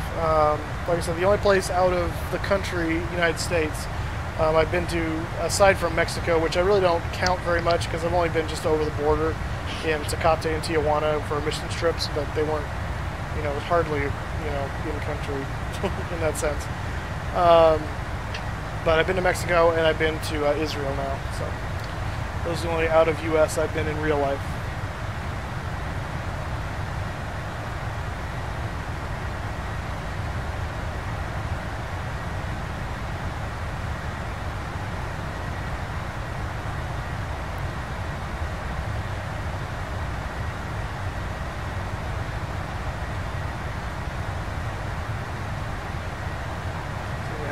Speed trivia war going on about Cessna and slow mode or something. What is happening here to my...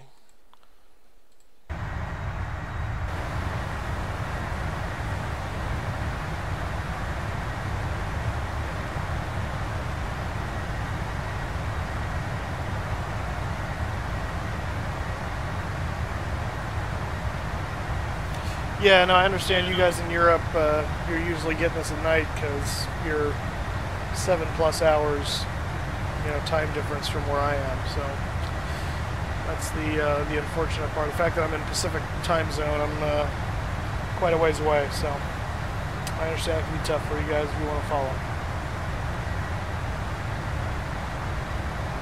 Well, then I can definitely tell that you don't have realistic weather on right now. I do have realistic weather. I'm just not using realistic time. The weather is current. The time is not. So. It is, well, it's 1412 Zulu in the sim. The weather is being pulled from whatever it currently is, which is especially the weather down in 2008 landing. What was that? I kind of wonder what the weather is where we're landing. I am too.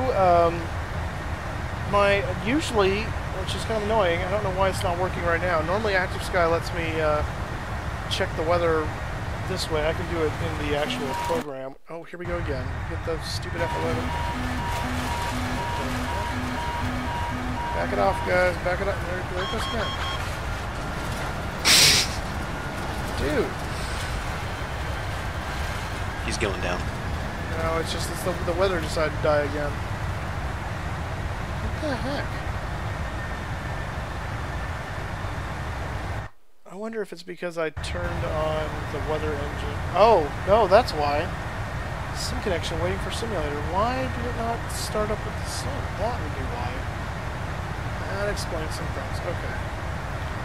Let's try something here. Weather, active sky. Okay, that's back. Why are you not connected in? Did Sim Connect die on me or something? That's weird. Well, no wonder. Okay, so maybe we don't have current weather. Who knows what the weather is going to be then, because I don't know where this weather is coming from now that I noticed that I'm not getting it from Active Sky.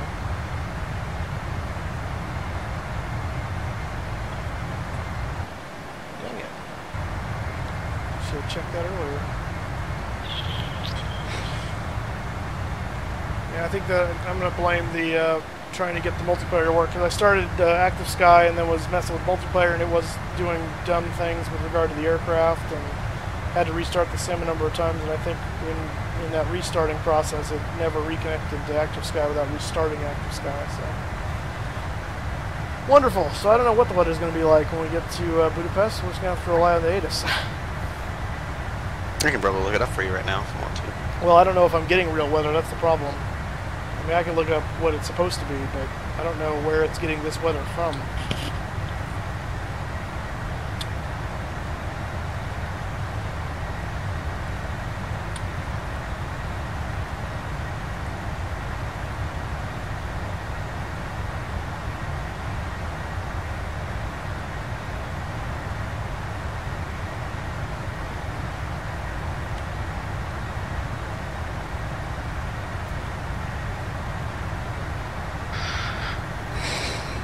Well, current weather says it's supposed to be pretty much sunny, clear, and not having any issues. No.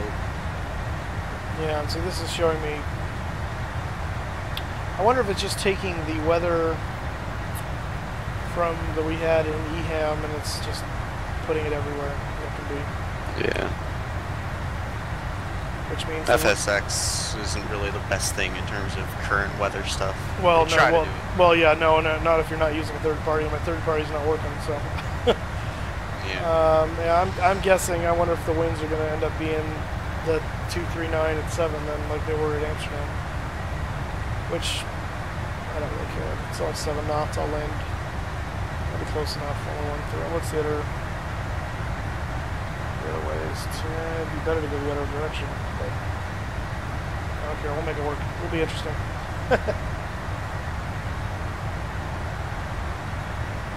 Octopus Aviation, good to have you back, man.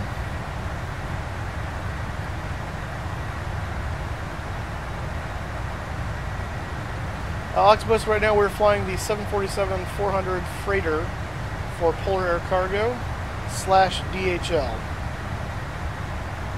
I say slash because the tail is DHL, the rest of the plane is Polar.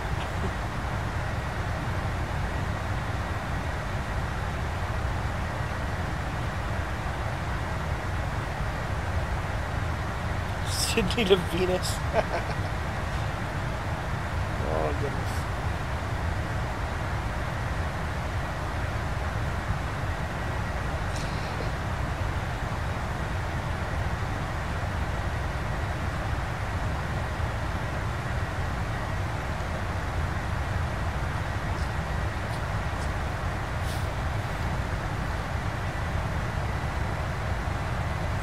Well, that should have been my first clue when I couldn't get the weather thing to come up. Should have checked it then. Oh well. Oh well. Where are we in regards to top of descent? 185 miles top of descent. So let's start looking at our approach. Get that all up and running.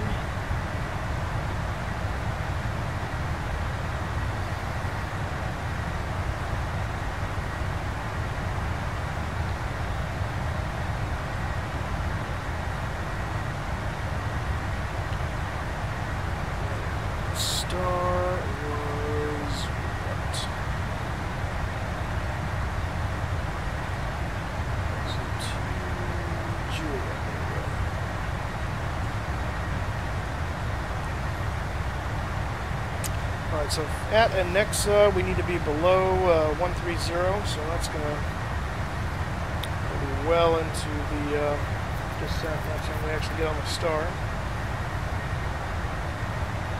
And at BP 422 we need to be at 230 knots. And at BP 417, 210 knots. Above 9,000 at BP 416 and above 5,000 at Vader. And then down into Budapest. Very simple. MSA is about 3,600 feet.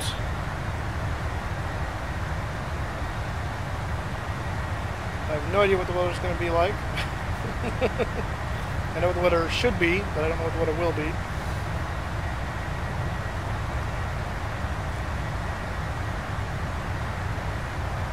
We're going to land on 13 right.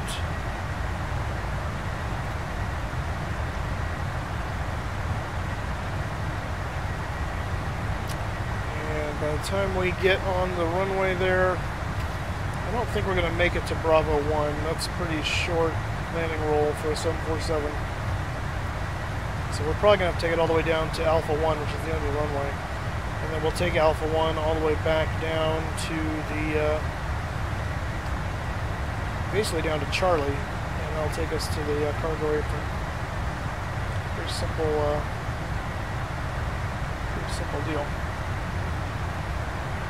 Let's look at the first approach for 31, or for 13 rather.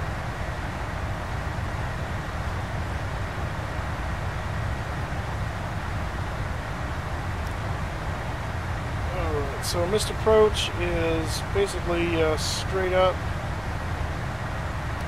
to BP004 on the heading 128, 5.7 miles away from the runway, and then we do a right turn to 218 to BP006, which is 6 miles from 004, and then another right turn on 308 to 005, and then vectors back to final, probably back up to Vader, and then back in. Very simple misapproach. It's our, let's see, decision heights for straight in landing.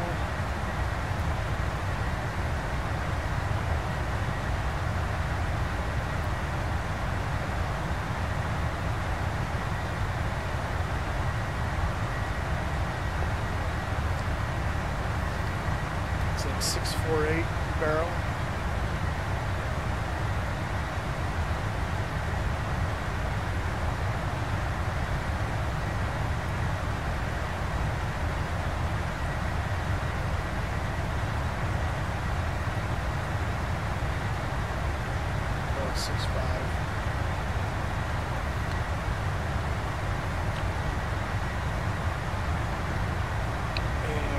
Runway.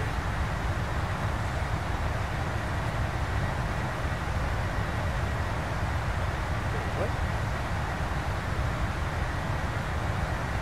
Oh, what's on that? What's the wrong thing? Shoot.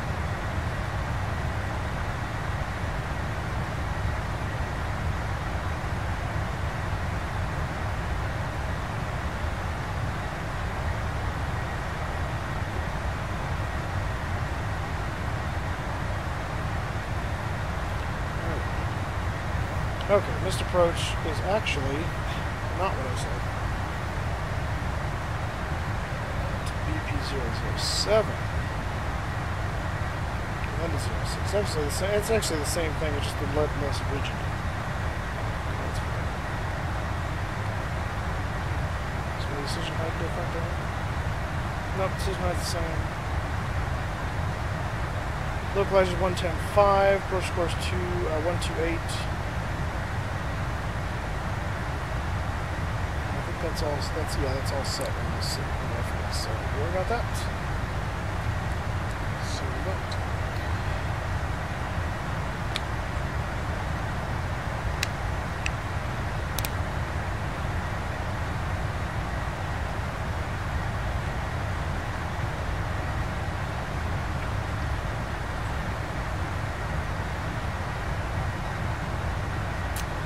Are you getting rid of your yoke, Kramer? Is that why you're looking at maybe selling it?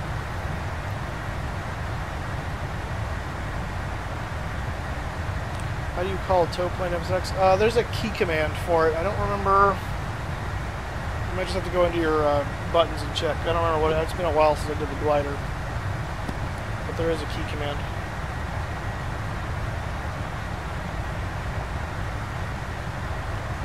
As we can clearly see, I am not at that flight level, and I'm definitely not going to North Korea. Absolutely not. Crazy hermit country.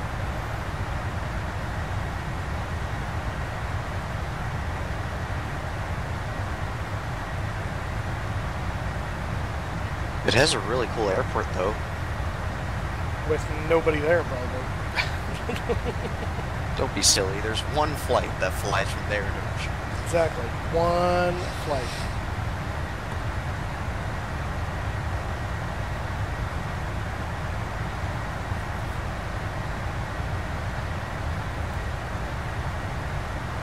North Korea is definitely not on my bucket list of places to go.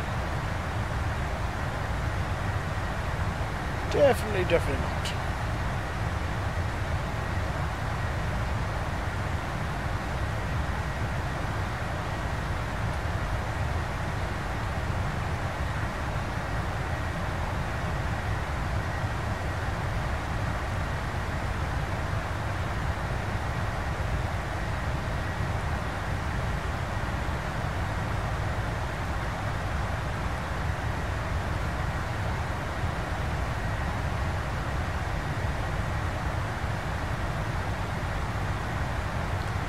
About 123 nautical miles from top of descent. Getting close, getting close. fuel burn down.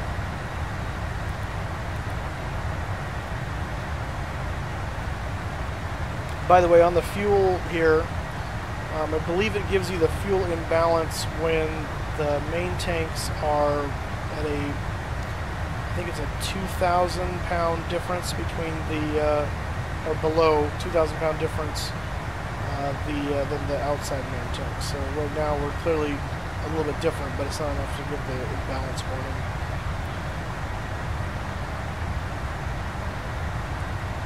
Main 3 is pretty still close to main 4.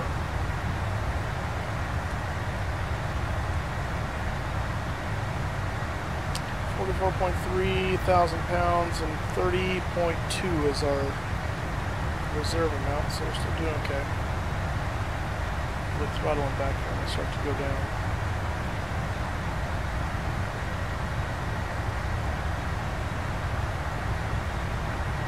How do you make a glider shut up? What does that even mean?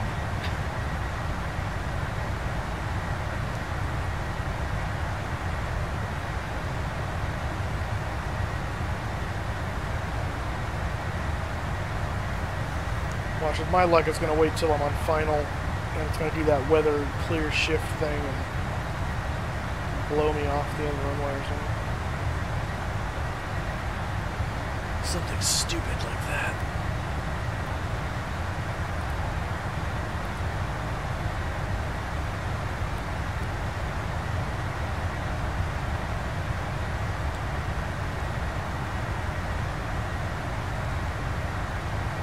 Beeping. That might be your, if you're in the glider, it might be in the, there's like a wind lift indicator deal that like makes beeping noises at you so you have an idea where the thermals are and how you're doing. That's probably what that is. You probably don't want to shut that up.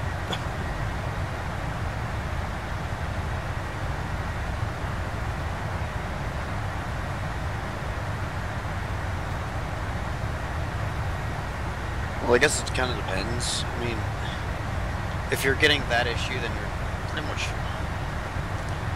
Usually it depends on how you have the setting. You can usually put the setting, though, to be almost like a stall indicator, but for the most part, you'll either have a stall indicator or it's just like, you know, that's how you're actually getting a thermal. Normally in a real glider or in the FSX default glider, because I can see that being an obvious difference. Yeah.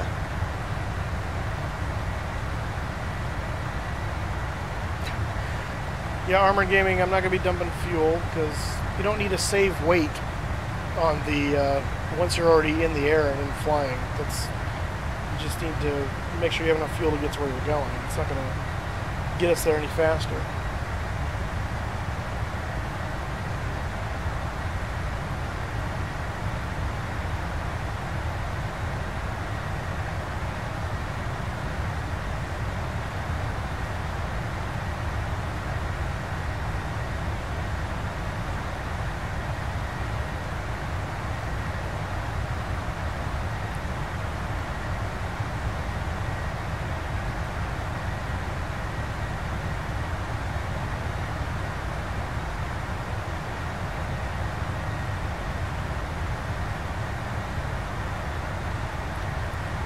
Yeah, again, no, Armored Gaming.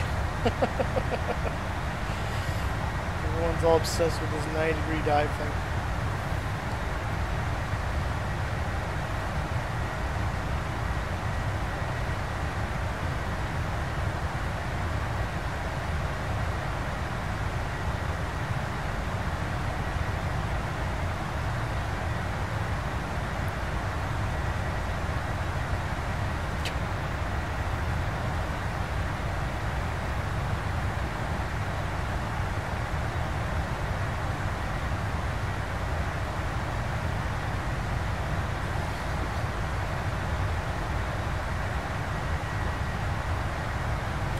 Transition altitude for this.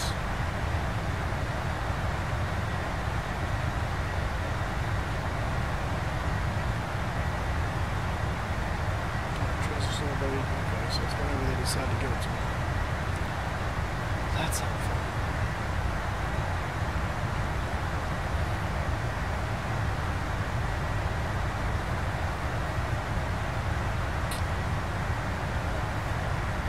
Balin M, hello, welcome to the stream, sir.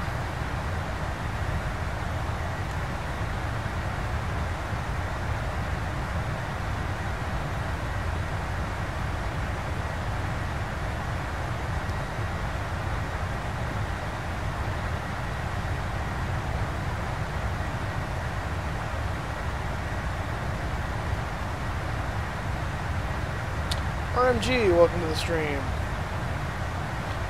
Guys, if you're just joining us, make sure you hit that like button and hit that subscribe button if you haven't already. If you got your, if you don't have your sub set to private, then your name will pop up on the screen.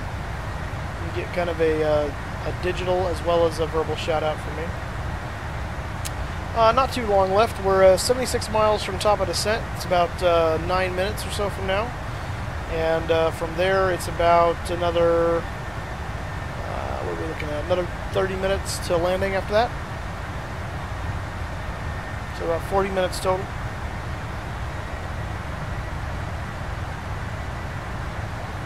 I don't even remember what you said yesterday, Balin, so no idea what you're referring to.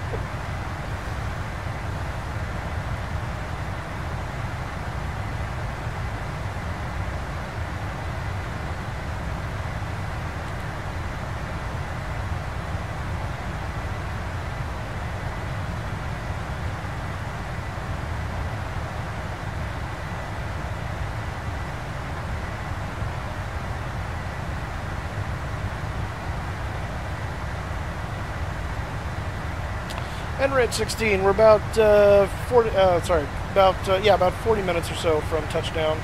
About 10 minutes from top of descent. Oh, here we go. Weather's changing. We're losing it again. Let's just leave it.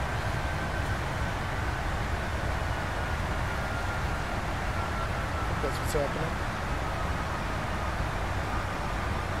Let's see if the sky clears all of a sudden. Yep, there it goes. God damn it.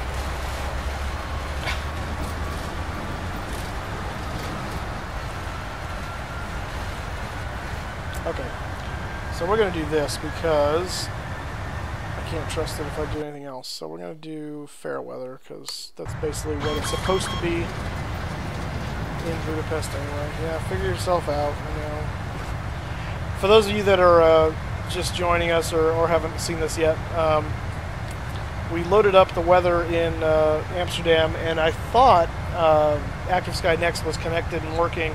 Turns out it was not, so I'm not sure where it's been getting its weather updates from, but as a result, every so often it just resets itself to like a 0 mark and screws with the plane because all of a sudden the winds all shift. So given that, I can't reconnect Active Sky mid-flight without restarting the sim, and I'm not going to do that. So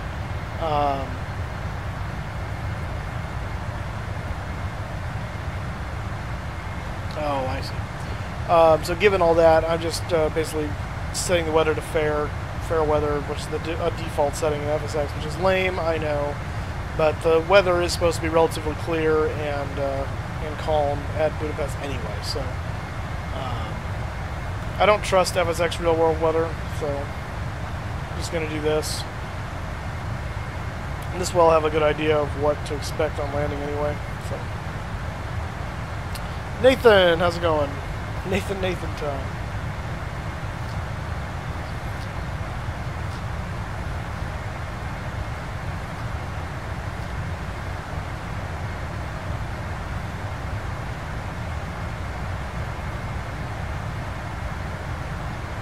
Jumpa TV, how's it going, man?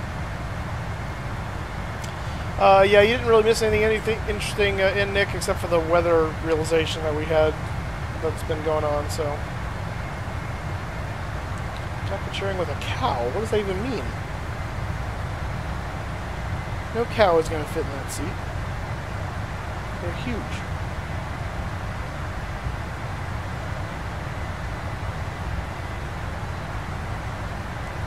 Alright, we're coming up to the top of the set. I'm going to reset my altitude select to 130, which is our... We need to be below 130 at a certain part when we approach it, Anexa. So this way when we hit that, it will be all set to go. Unlike yesterday where I forgot to turn that and we overflew top of descent. never a good thing.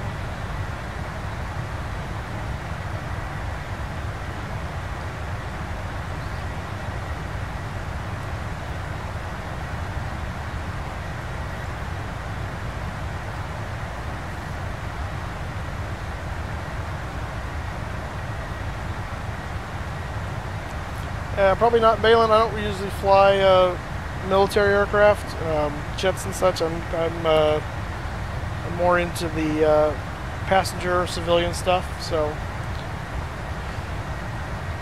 probably not going to do an F-18. I leave that to people like Encrypted Pilot who are more into that side of the aviation things. I'm not just military aviation, I do commercial aviation too. I'm just skilled in both civilian and military flying. Yes, but I know really nothing about military flying, so I choose to leave that to people such as yourself.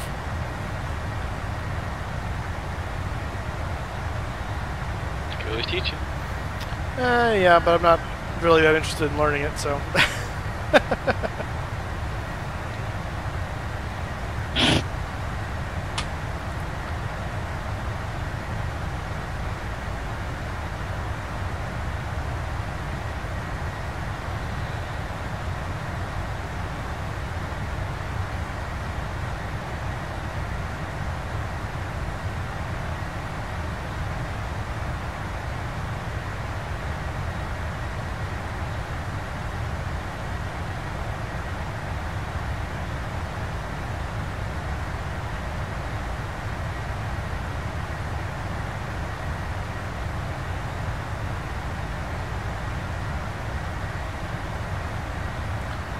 Go ahead and set our auto brakes to 2.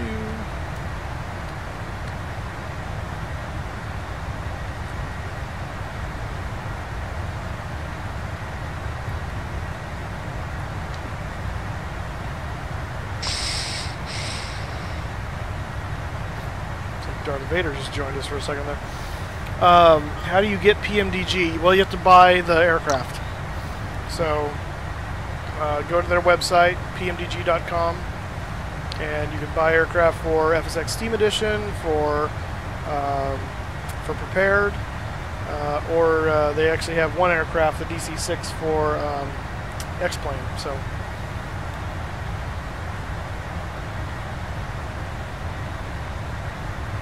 Yeah, they are a bit expensive, but in my opinion, they are worth it. They are the gold standard when it comes to FSX airplanes. Because they're modeled so well. All the systems are modeled for the most part. So, how do you buy a real aircraft? Yeah, good luck with that, Armor Gamer. How do you buy it? You go to eBay. Yeah, there you go. I don't think they're going to get away with $1 though, so.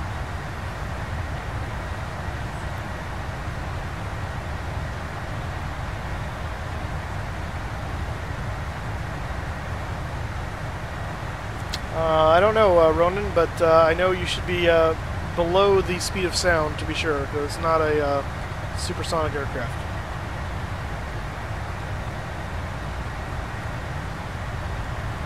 Ryan, welcome back.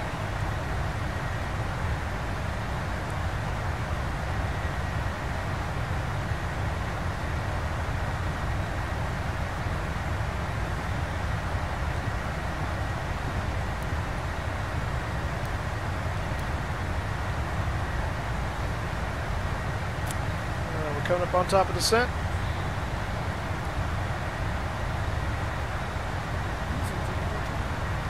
I don't think so. Kelly Moo, hey, there you are. I just woke up. How late did you go to bed last night? You didn't go to bed until about 4 in the morning. Oh, okay. You like a night shift guy normally? Yeah. Oh, okay. That makes sense. I was gonna say, because it's like 4 p.m. for you, right? Yeah, just about. Are you in Central Time or are you in Mountain Time? I'm in Central. I live in Texas. Okay, so it's like 4:30 for you right now, right? Yeah, 4:35. Okay.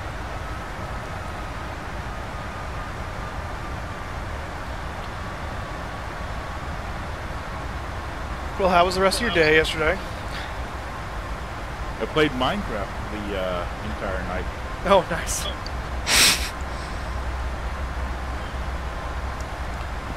Yeah, that can be a very addicting game. Yeah, I was going to get on War Thunder, continue on with my Spitfires. Oh, gotcha. Speaking of Spitfire, I heard you talking about buying a plane. You hear about that guy in England that built his own Spitfire? I did not hear about that, no.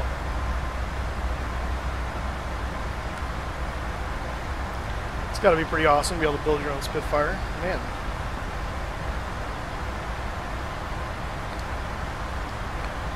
Yeah, in Red 16, like I told you, the PMDGs are expensive, but they are worth it if you want realism. Who said you? Oh no, I said how dare you because I lagged out. Oh, I gotcha. All I heard was the ew. It's like, are you really? You're poo-pooing PMDG? What aircraft do you like? That's funny.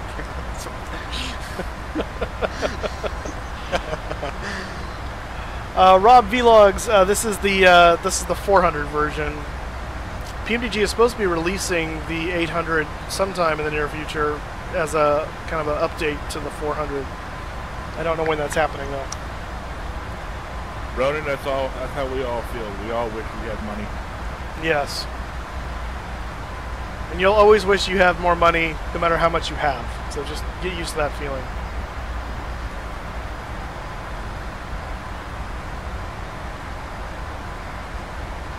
It's never enough. Are you flying with a co-pilot today? No, apparently not. Yeah, Tim's not with me today because he's off to his football game. Oh, so that means you can go ahead and do all the aerobatic stuff and maneuvering training because no one's in there. That's right. I can do whatever I want. You see, like the black box recording, like, wait a minute, what happened here? Yeah, what is going on? It was just a glitch. Yeah. I took the black box out and I flipped it upside down a few times, so it's not. It looks like it. You know, we turned around, but we didn't really.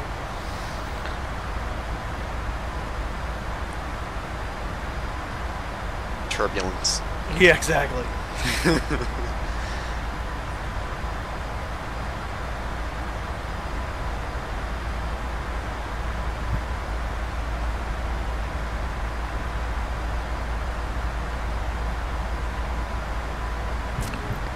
We have started our descent. We're on our way down to Budapest, which this is really. Have you already rated the tower? No, I'm not flying with ATC, so. Ah. I mean, we're still quite a ways off from talking to the tower anyway. If anything, we'd be on approach maybe, but usually don't contact them until you're down closer to the 10,000 foot areas. Yeah, true. This would still be center control.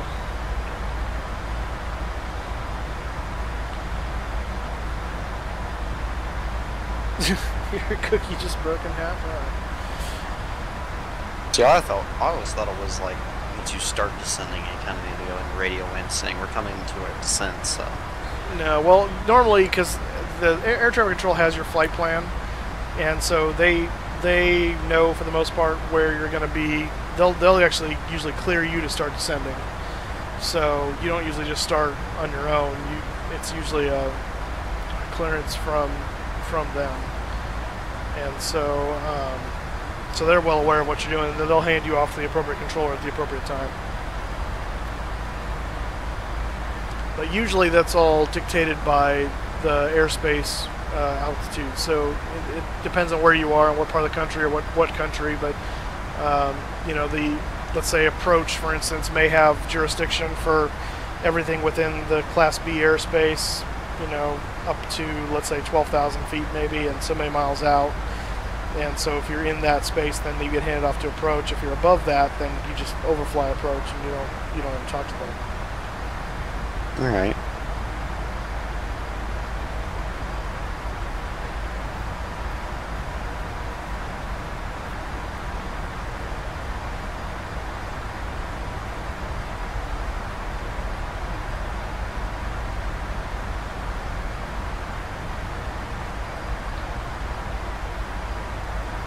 Yeah, so you guys talking about add-ons? One of the reason that, I mean, yeah, the add-on guys have to make money too. That's what keeps them, you know, being able to make products. So the sim comes with a number of default aircraft. You don't want to pay for add-ons. You don't have to. You can obviously just use the default aircraft, but it's a default aircraft quality too. So if you're okay with that, you know, just use that and fly around with those, and then you're fine. And there is freeware aircraft out there. There are a lot cheaper payware aircraft out there. It depends on the complexity and the time spent into the model.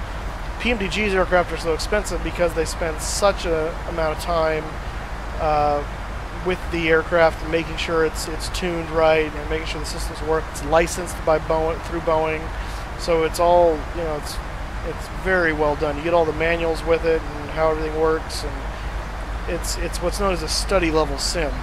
And for that, you're paying for study level quality. The default 737 that comes with FSX is not anywhere near study level quality or considered a study level sim. It's very much sim light, and so you get the impression that you're flying a 737 without actually having to know how to fly a 737. Is the point. Certain of us like to know we're flying the aircraft, how the aircraft actually flies, and for that we are willing to pay a premium for that experience. I don't know if NightBot can actually fully ban. I know he can put you in timeout, basically. I really don't know off the top of my head. I've never seen him actually ban someone completely.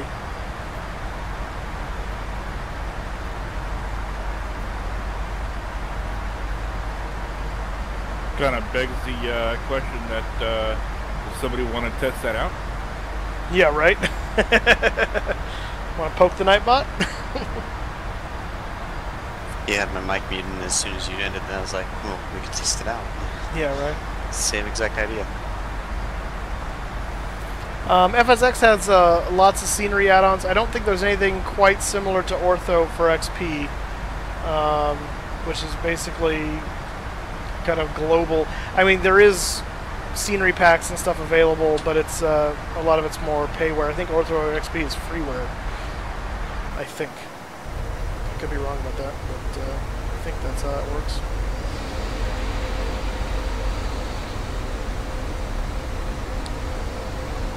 Ronan says he will test it out. All right.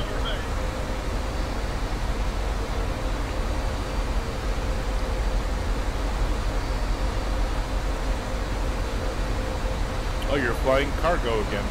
Yep, we are cargo flight, Polar Air Cargo / DHL into Budapest.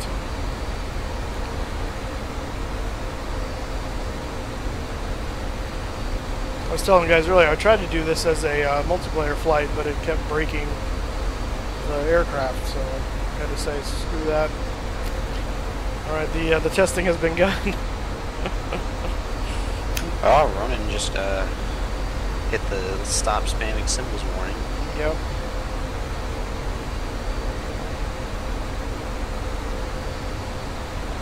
Well, you're not going to get banned if you just stop, so, I mean, you do what you want. I'm not going to tell you to do it or not.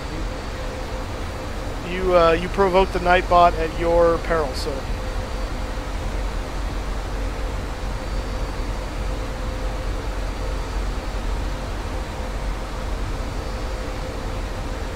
Yeah, so he'll ban you for longer and longer periods of time. But I don't know if if he bans you completely.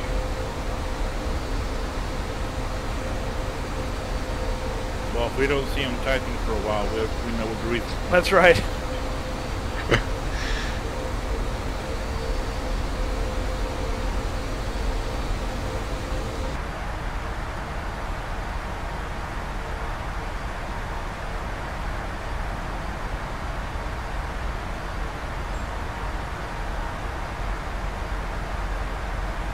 Yeah, Ronan, we know.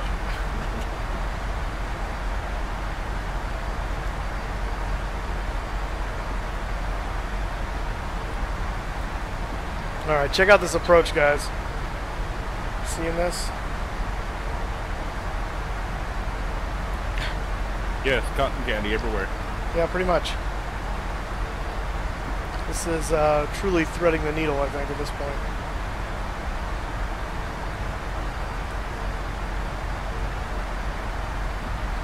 What is that?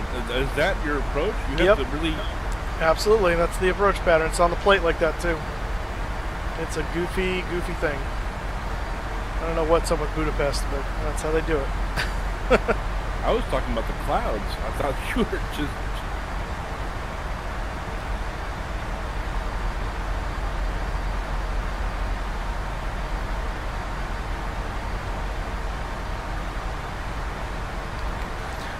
It's the same way to overclocking the graphics card, and essentially the same thing in overclocking the processor. Basically, you're just changing the clock speed, which determines how many cycles of calculations it can do in a given amount of time.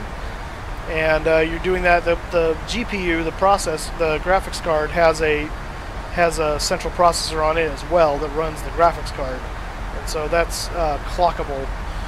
Or it has a clock on it, and so you can overclock it to try and get some more boost out of it.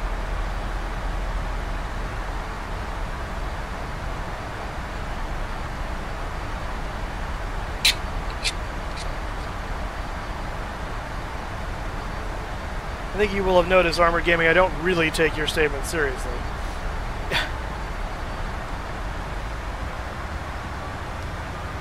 I don't know, he called me a farm animal yesterday. Well, no, it was the day before. It was Thursday. He called me a farm animal. I don't remember if it was him or not. Or somebody suggested I do a shared cockpit with a cow, but I don't believe he was referring to you.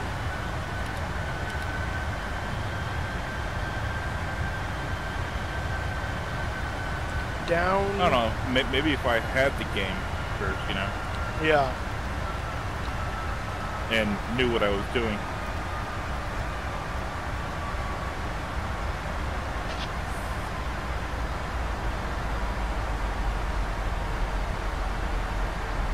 So how rapid will this descent be, or is it just sort of a flat turn you're doing right now? Yeah, it shouldn't really be too rapid. I mean, we're going down. We were supposed to be at or below 13,000 at that last waypoint, and now our next restriction is, well, for altitude anyway. Our next restriction isn't until the this point over here is BP 416. Right here is above 9,000, so we don't have very far down to go. And then we do have a couple speed restrictions, 230 knots at BP 422, which is this guy. So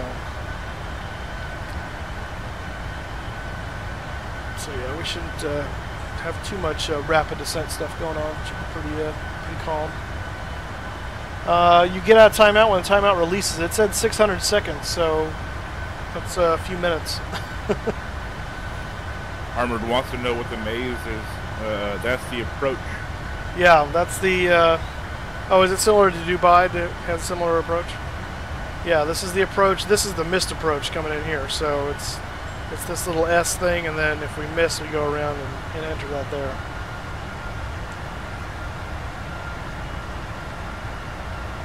At least it's not the Hong Kong International Airport. Oh, the checkerboard one. Ronan is 10 minutes. Oh yeah, that makes sense. Simple math, 60 times 10.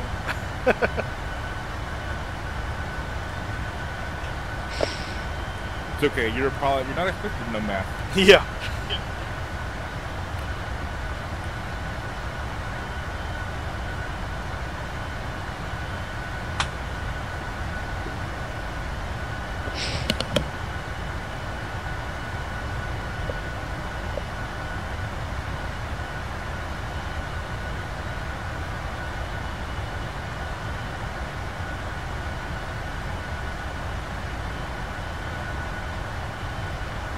Switch out of standard since it's the discretion of the air traffic control apparently here.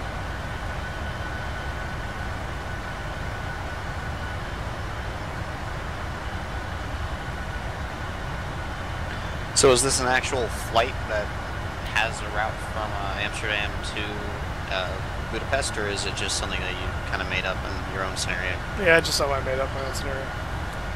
I was going to possibly do, there was an actual cargo flight from Amsterdam to Cairo that Martin Air flies, and I was thinking about doing that, but that was going to be a 4-hour flight, and I got invited to go to see a movie with my dad and my brother at 4 o'clock Pacific, and that was going to be pushing the envelope a little close.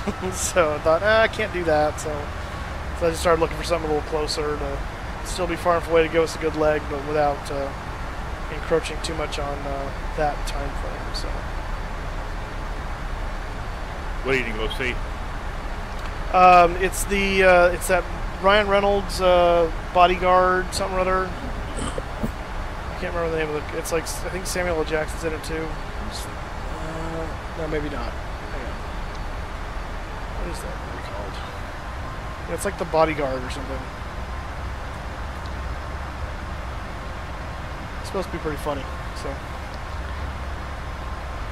we shall see. We shall see.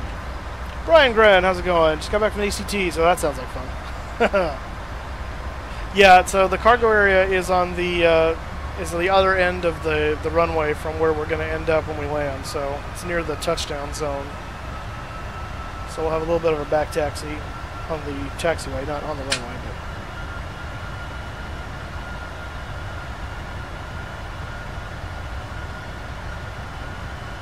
Hitman Bodyguard, that's what it is. Yeah, thank you, RMG. I knew its name was something that you wouldn't think sounded like the name of a movie. Sounds like something a 3-year-old calls something. That's getting based off of Hitman. Trouble. You want to turn the aircraft? It's a big thing maybe? recently, but movies based after video games. Gotcha.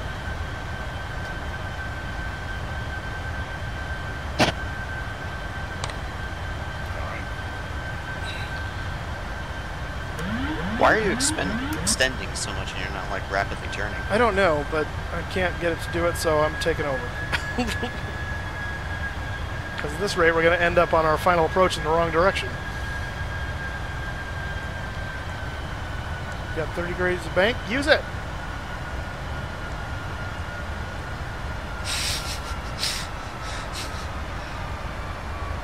You're literally turning. Yeah. I know, that's what I mean. If I let it do its thing, we were going to end up at Vader going the wrong way. Yeah. So it's like. Remember, we have the delay, so it's sort of like I'm watching. What are you doing? Yeah, no. Track required. Yeah, no doubt. I can imagine Budapest Tower right now, just sitting there like, what are you doing? What is the pilot doing? He's going the wrong way. Achtung! Why do you sound That's German? True. Yeah. We're in the area. It's Hungary. It's not far from Austria. Well, it's sort of like half Italian, half Eastern European. Yeah. A little bit of Greek in there too, but and you have a little bit of German. I don't know. It's a weird blend. Apologies to anybody who might be a little bit more inclined to understand anything about Hungarian. I don't know. Never been to Hungary. I am hungry. I can go for a Carl's Jr. burger. Superstar with cheese. You know, down here in Texas, we just got like our Carl's Jr. Really? Yeah, we just got one recently. That's funny.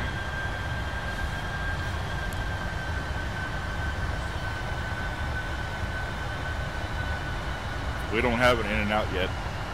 Yeah, that's they're very slow to move out of California. There are in a few places outside of California, but it's not much. We have a Sonic's though. Oh, okay.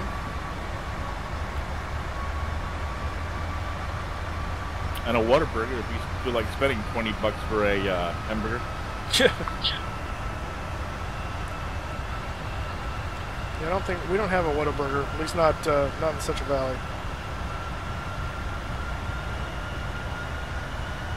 My side of the stream just died. Oh.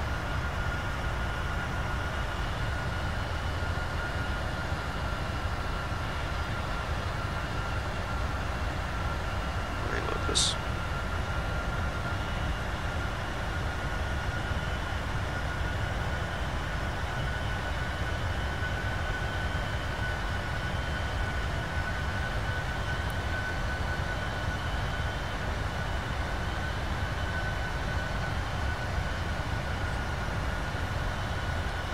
why I had the autopilot on anyway. This approach is fun to hand fly.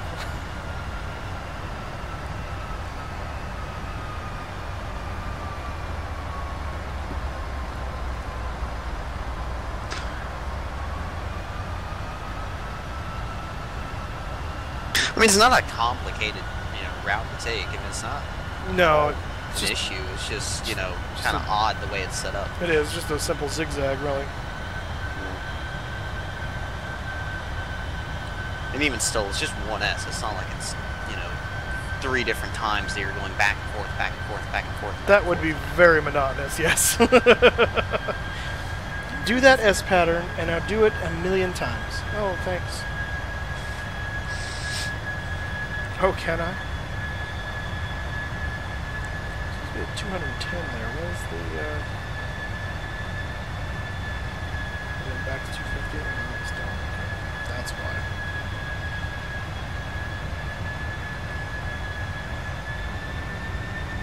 Alright, we're going to take that over too, then. Yep, I'm aware. Thank you. Shush. What was that bang about? I was turning off the auto throttle.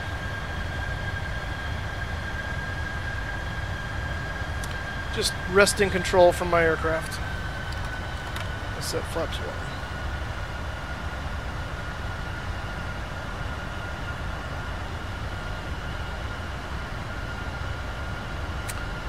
Alright, Flight Sim Smart. See you, man. Hey, Blue Crayon. Yeah, just in time for landing.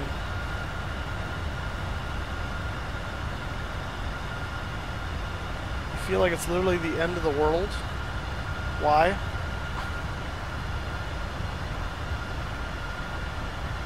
Anybody Maybe else see the hurricane? Runway? Well, he lives here in like Visalia, so I don't know what he's referring to. I'm sorry, what was the... Someone said, did anyone see the something or other? Runway. I'm trying to see if I can spot it. No, it's still a little ways out there. Visalia. That's where Six Flags is, right? No, that's Valencia. Oh, that's right. Different V. There's a phone. Yep, it's my phone.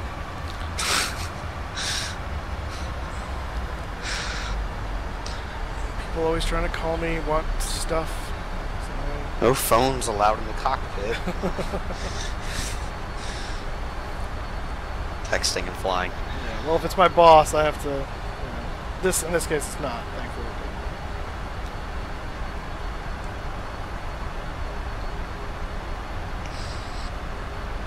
A little bit high at the moment. Let's go flaps 5. Landing lights need to be on at this point.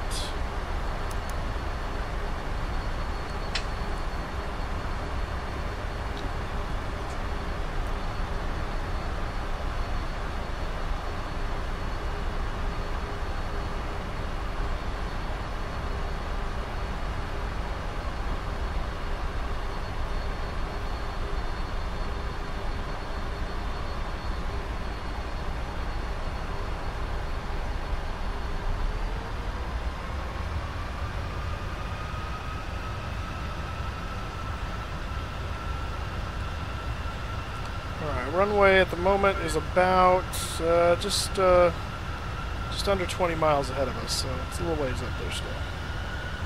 Should be seeing it soon. I don't see it yet. You hope? I hope, yeah.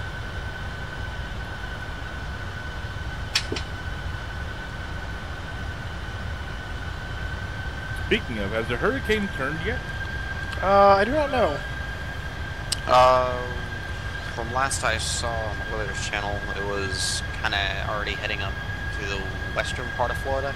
It's going to go up past, or going a little bit, go through, actually, yeah, they're evacuating Georgia right now. And it's going to go through Georgia and into Tennessee. Yeah, it's kind of heading up by Tampa and then up that way. It did get downgraded to a Category 3. I heard that this morning.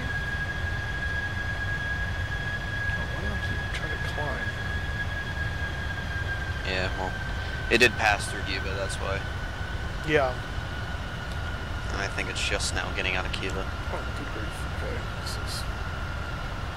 we are a bit high, aren't Looks like Miami's gonna be spared now. Yeah, somewhat it looks like. It's like I like how everyone in the northeastern part of the state's like, oh, now it just rendered it. There's the airport. Like Yeah. everybody in the northeastern part of the state were like, we can wait this out. It's just Miami that's going to get hit, and they're the ones that are getting hit. And Miami's just going to be on the sideline. That's right. Evacuated So for much nothing. for that plan. Did you hear that they called for Cuba, in like an evacuation in Cuba? But where do you go? Yeah, where do you go? What on earth is happening here? Like you're just getting these text and phone calls on like approach. No, can't do two things at once.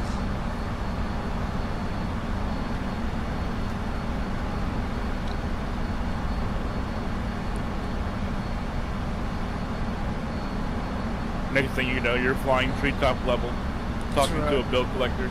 That's right. You pick it up, you think it's something important, it turns out to be like the Red Cross trying to... Yeah, pick it up. Yeah. You have been selected to win a free vacation to No, I'm gonna have to pay money. It's not free. You just say it's free, so I'll listen to you. I know how this works. 25 minutes. Those communists. I know, right? If you're gonna say free, make it free.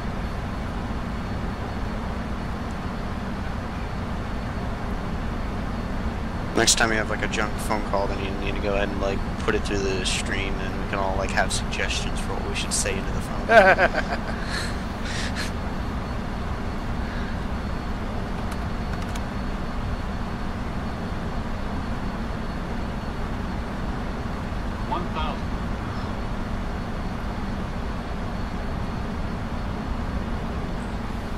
Are those lights right in front of the runway, or is that a building?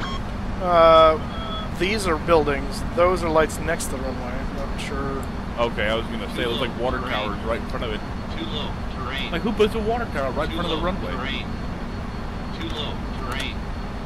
Too low, terrain. Stop Too low, yelling about the terrain. terrain. It's landing, you stupid machine. Plus 100. Sink rate. Minimum. Dang, you really are high though. I know. So, Sink rate. and it's saying 40. low terrain and you're high. 20. 10. There we go. That's a short runway. Kind of. Not really. It's like 9,000 feet long.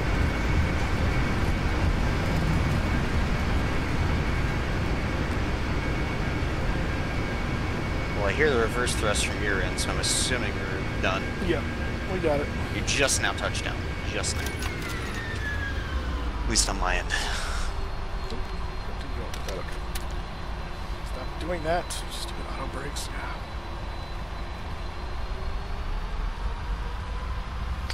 Alright, we gotta go down to the end of the runway here to find taxiway Alpha 1. That will take us back to the ramp. We'll go ahead and turn the APU on because we're going to use that.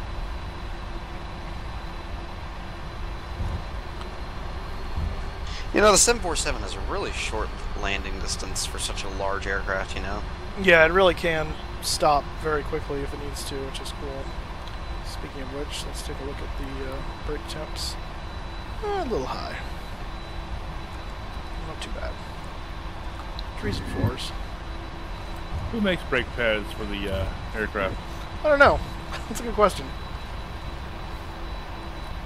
Let's Google that and look that up. I will leave that to you while I try and steer this behemoth around the taxiways. I don't see any taxiways though. What do you call that taxiway right there? Well, Oh, there they are. remember, he's still delayed, so he's... Yeah, you gotta... Right now, you're... Oh my gosh. People. Oh, it's my dad. We say hi, Dad?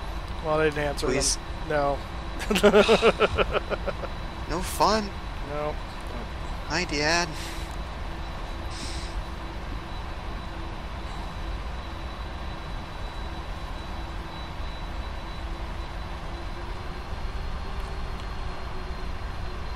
lights off.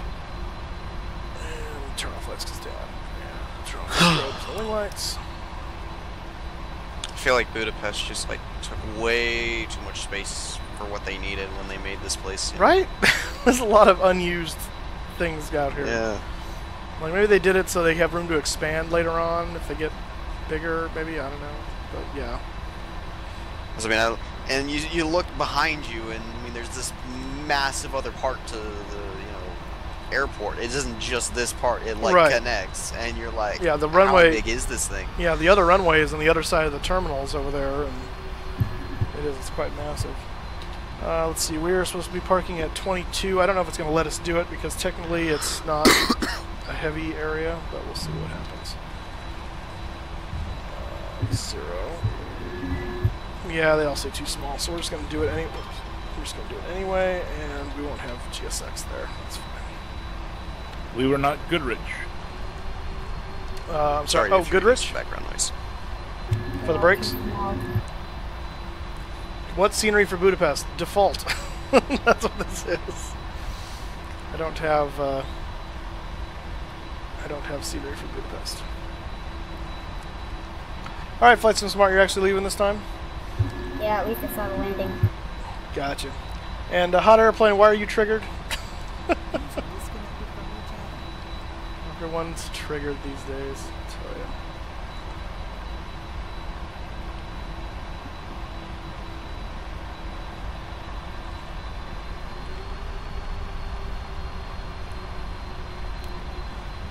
Can you make this more engines? Like, can you make this a little more interesting and go ahead and put like an engine fire once you stop?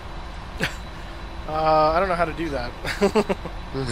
Short of failure. I think you can go into the failures tab. I see. And Yeah, see just turn it on. Yeah.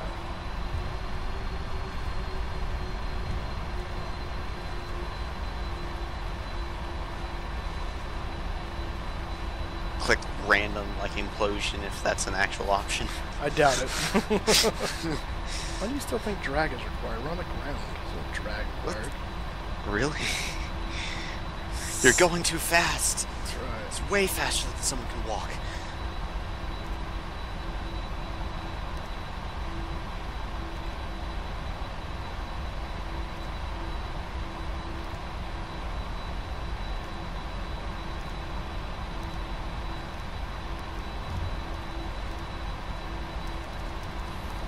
Or maybe it was.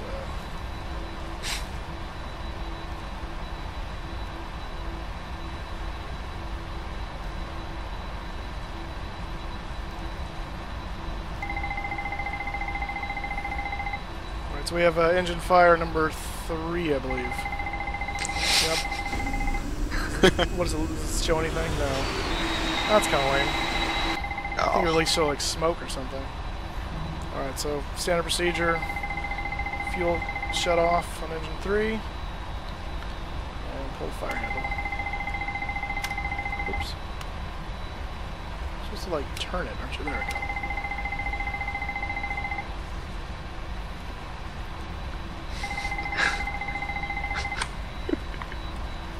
And fires out. But we lost engine 3 in the process.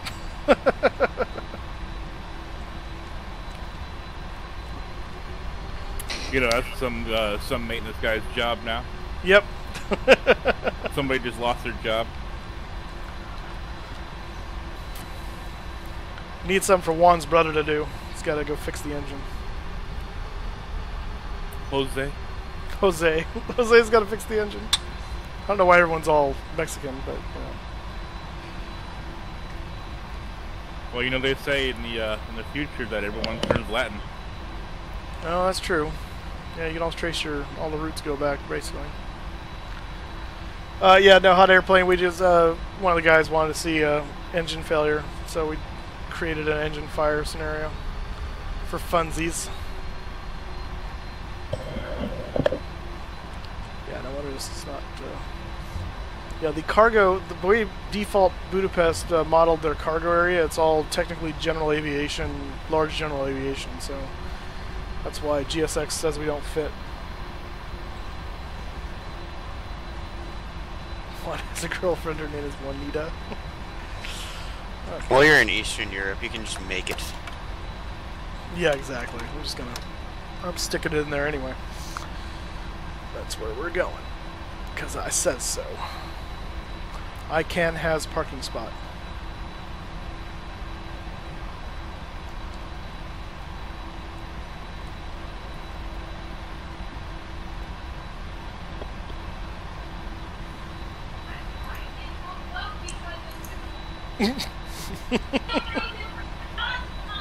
What is going on back there?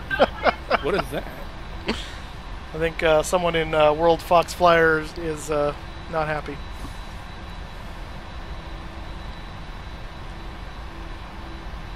I'm sorry, my sister was screaming in the background, didn't know she was on the stream.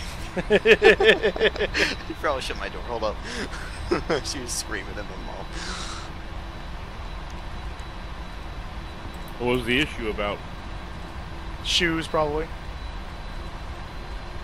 Yep, it's always about shoes.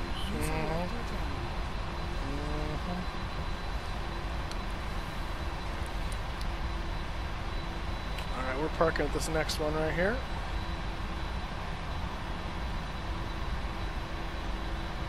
Oh, that was hilarious. I'm sorry. What was it about? Just wondering. I don't know. Something that she's not getting a website. Her internet's not being. It's probably a shoe website. I think it's for school or not. And then. Whatever.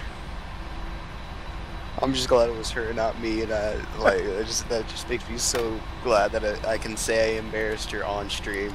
Nice. All right, we are parked. Let's go ahead and get the APU gens on, and the APU bleed there on. And with that, we can shut down the other engines that didn't die in a fire.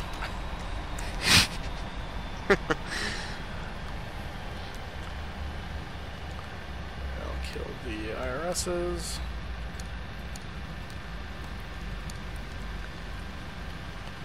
And the hydraulics. Go to off. Fuel pumps can come off. Turn off lights. Beacon light. And RC blows. And we don't have GSX because... Oh, we have a... Ooh, check it out. It's a X-ray plane. And we don't have GSX because we're in a parking spot that's technically too small for us, because nowhere in Budapest, except for passenger gates, is there heavy spots, apparently, so... Which is lame. Oh well. Fun little flight for Saturday in the 747 as the engines are spinning down there. Thanks for coming along for the ride. We will be streaming again next on Thursday, so enjoy the opening weekend of the NFL if you're in America, and that's what I'm going to be doing tomorrow, watching my football. So yeah, it's good to have you along for the ride. We'll see you next time. Thank you for those of you that joined me in TeamSpeak. Flight SimSmart, Calimu, Ronin, kind of, because you didn't have a mic, World Fox Flyer, and I think there was someone else that was here for a little while too, but I don't remember who they took off earlier. Oh, and Encrypted, of course. Encrypted's not here anymore, but that's what I was thinking of. So, Lightning Aviation 21, yeah, I'm not going to become a commercial aviation airline pilot because I'm too old at this point to start that career, and I like what I do. So this is a fun hobby, though. So, all right, we'll see you guys Thursday. Thanks for joining me. If you haven't already, hit that subscribe and like button. And I will see you on Thursday, going from Budapest to somewhere. Don't know where yet. Maybe we'll finally head up to Scandinavia. Who knows? But we will see. All right, guys. See you later.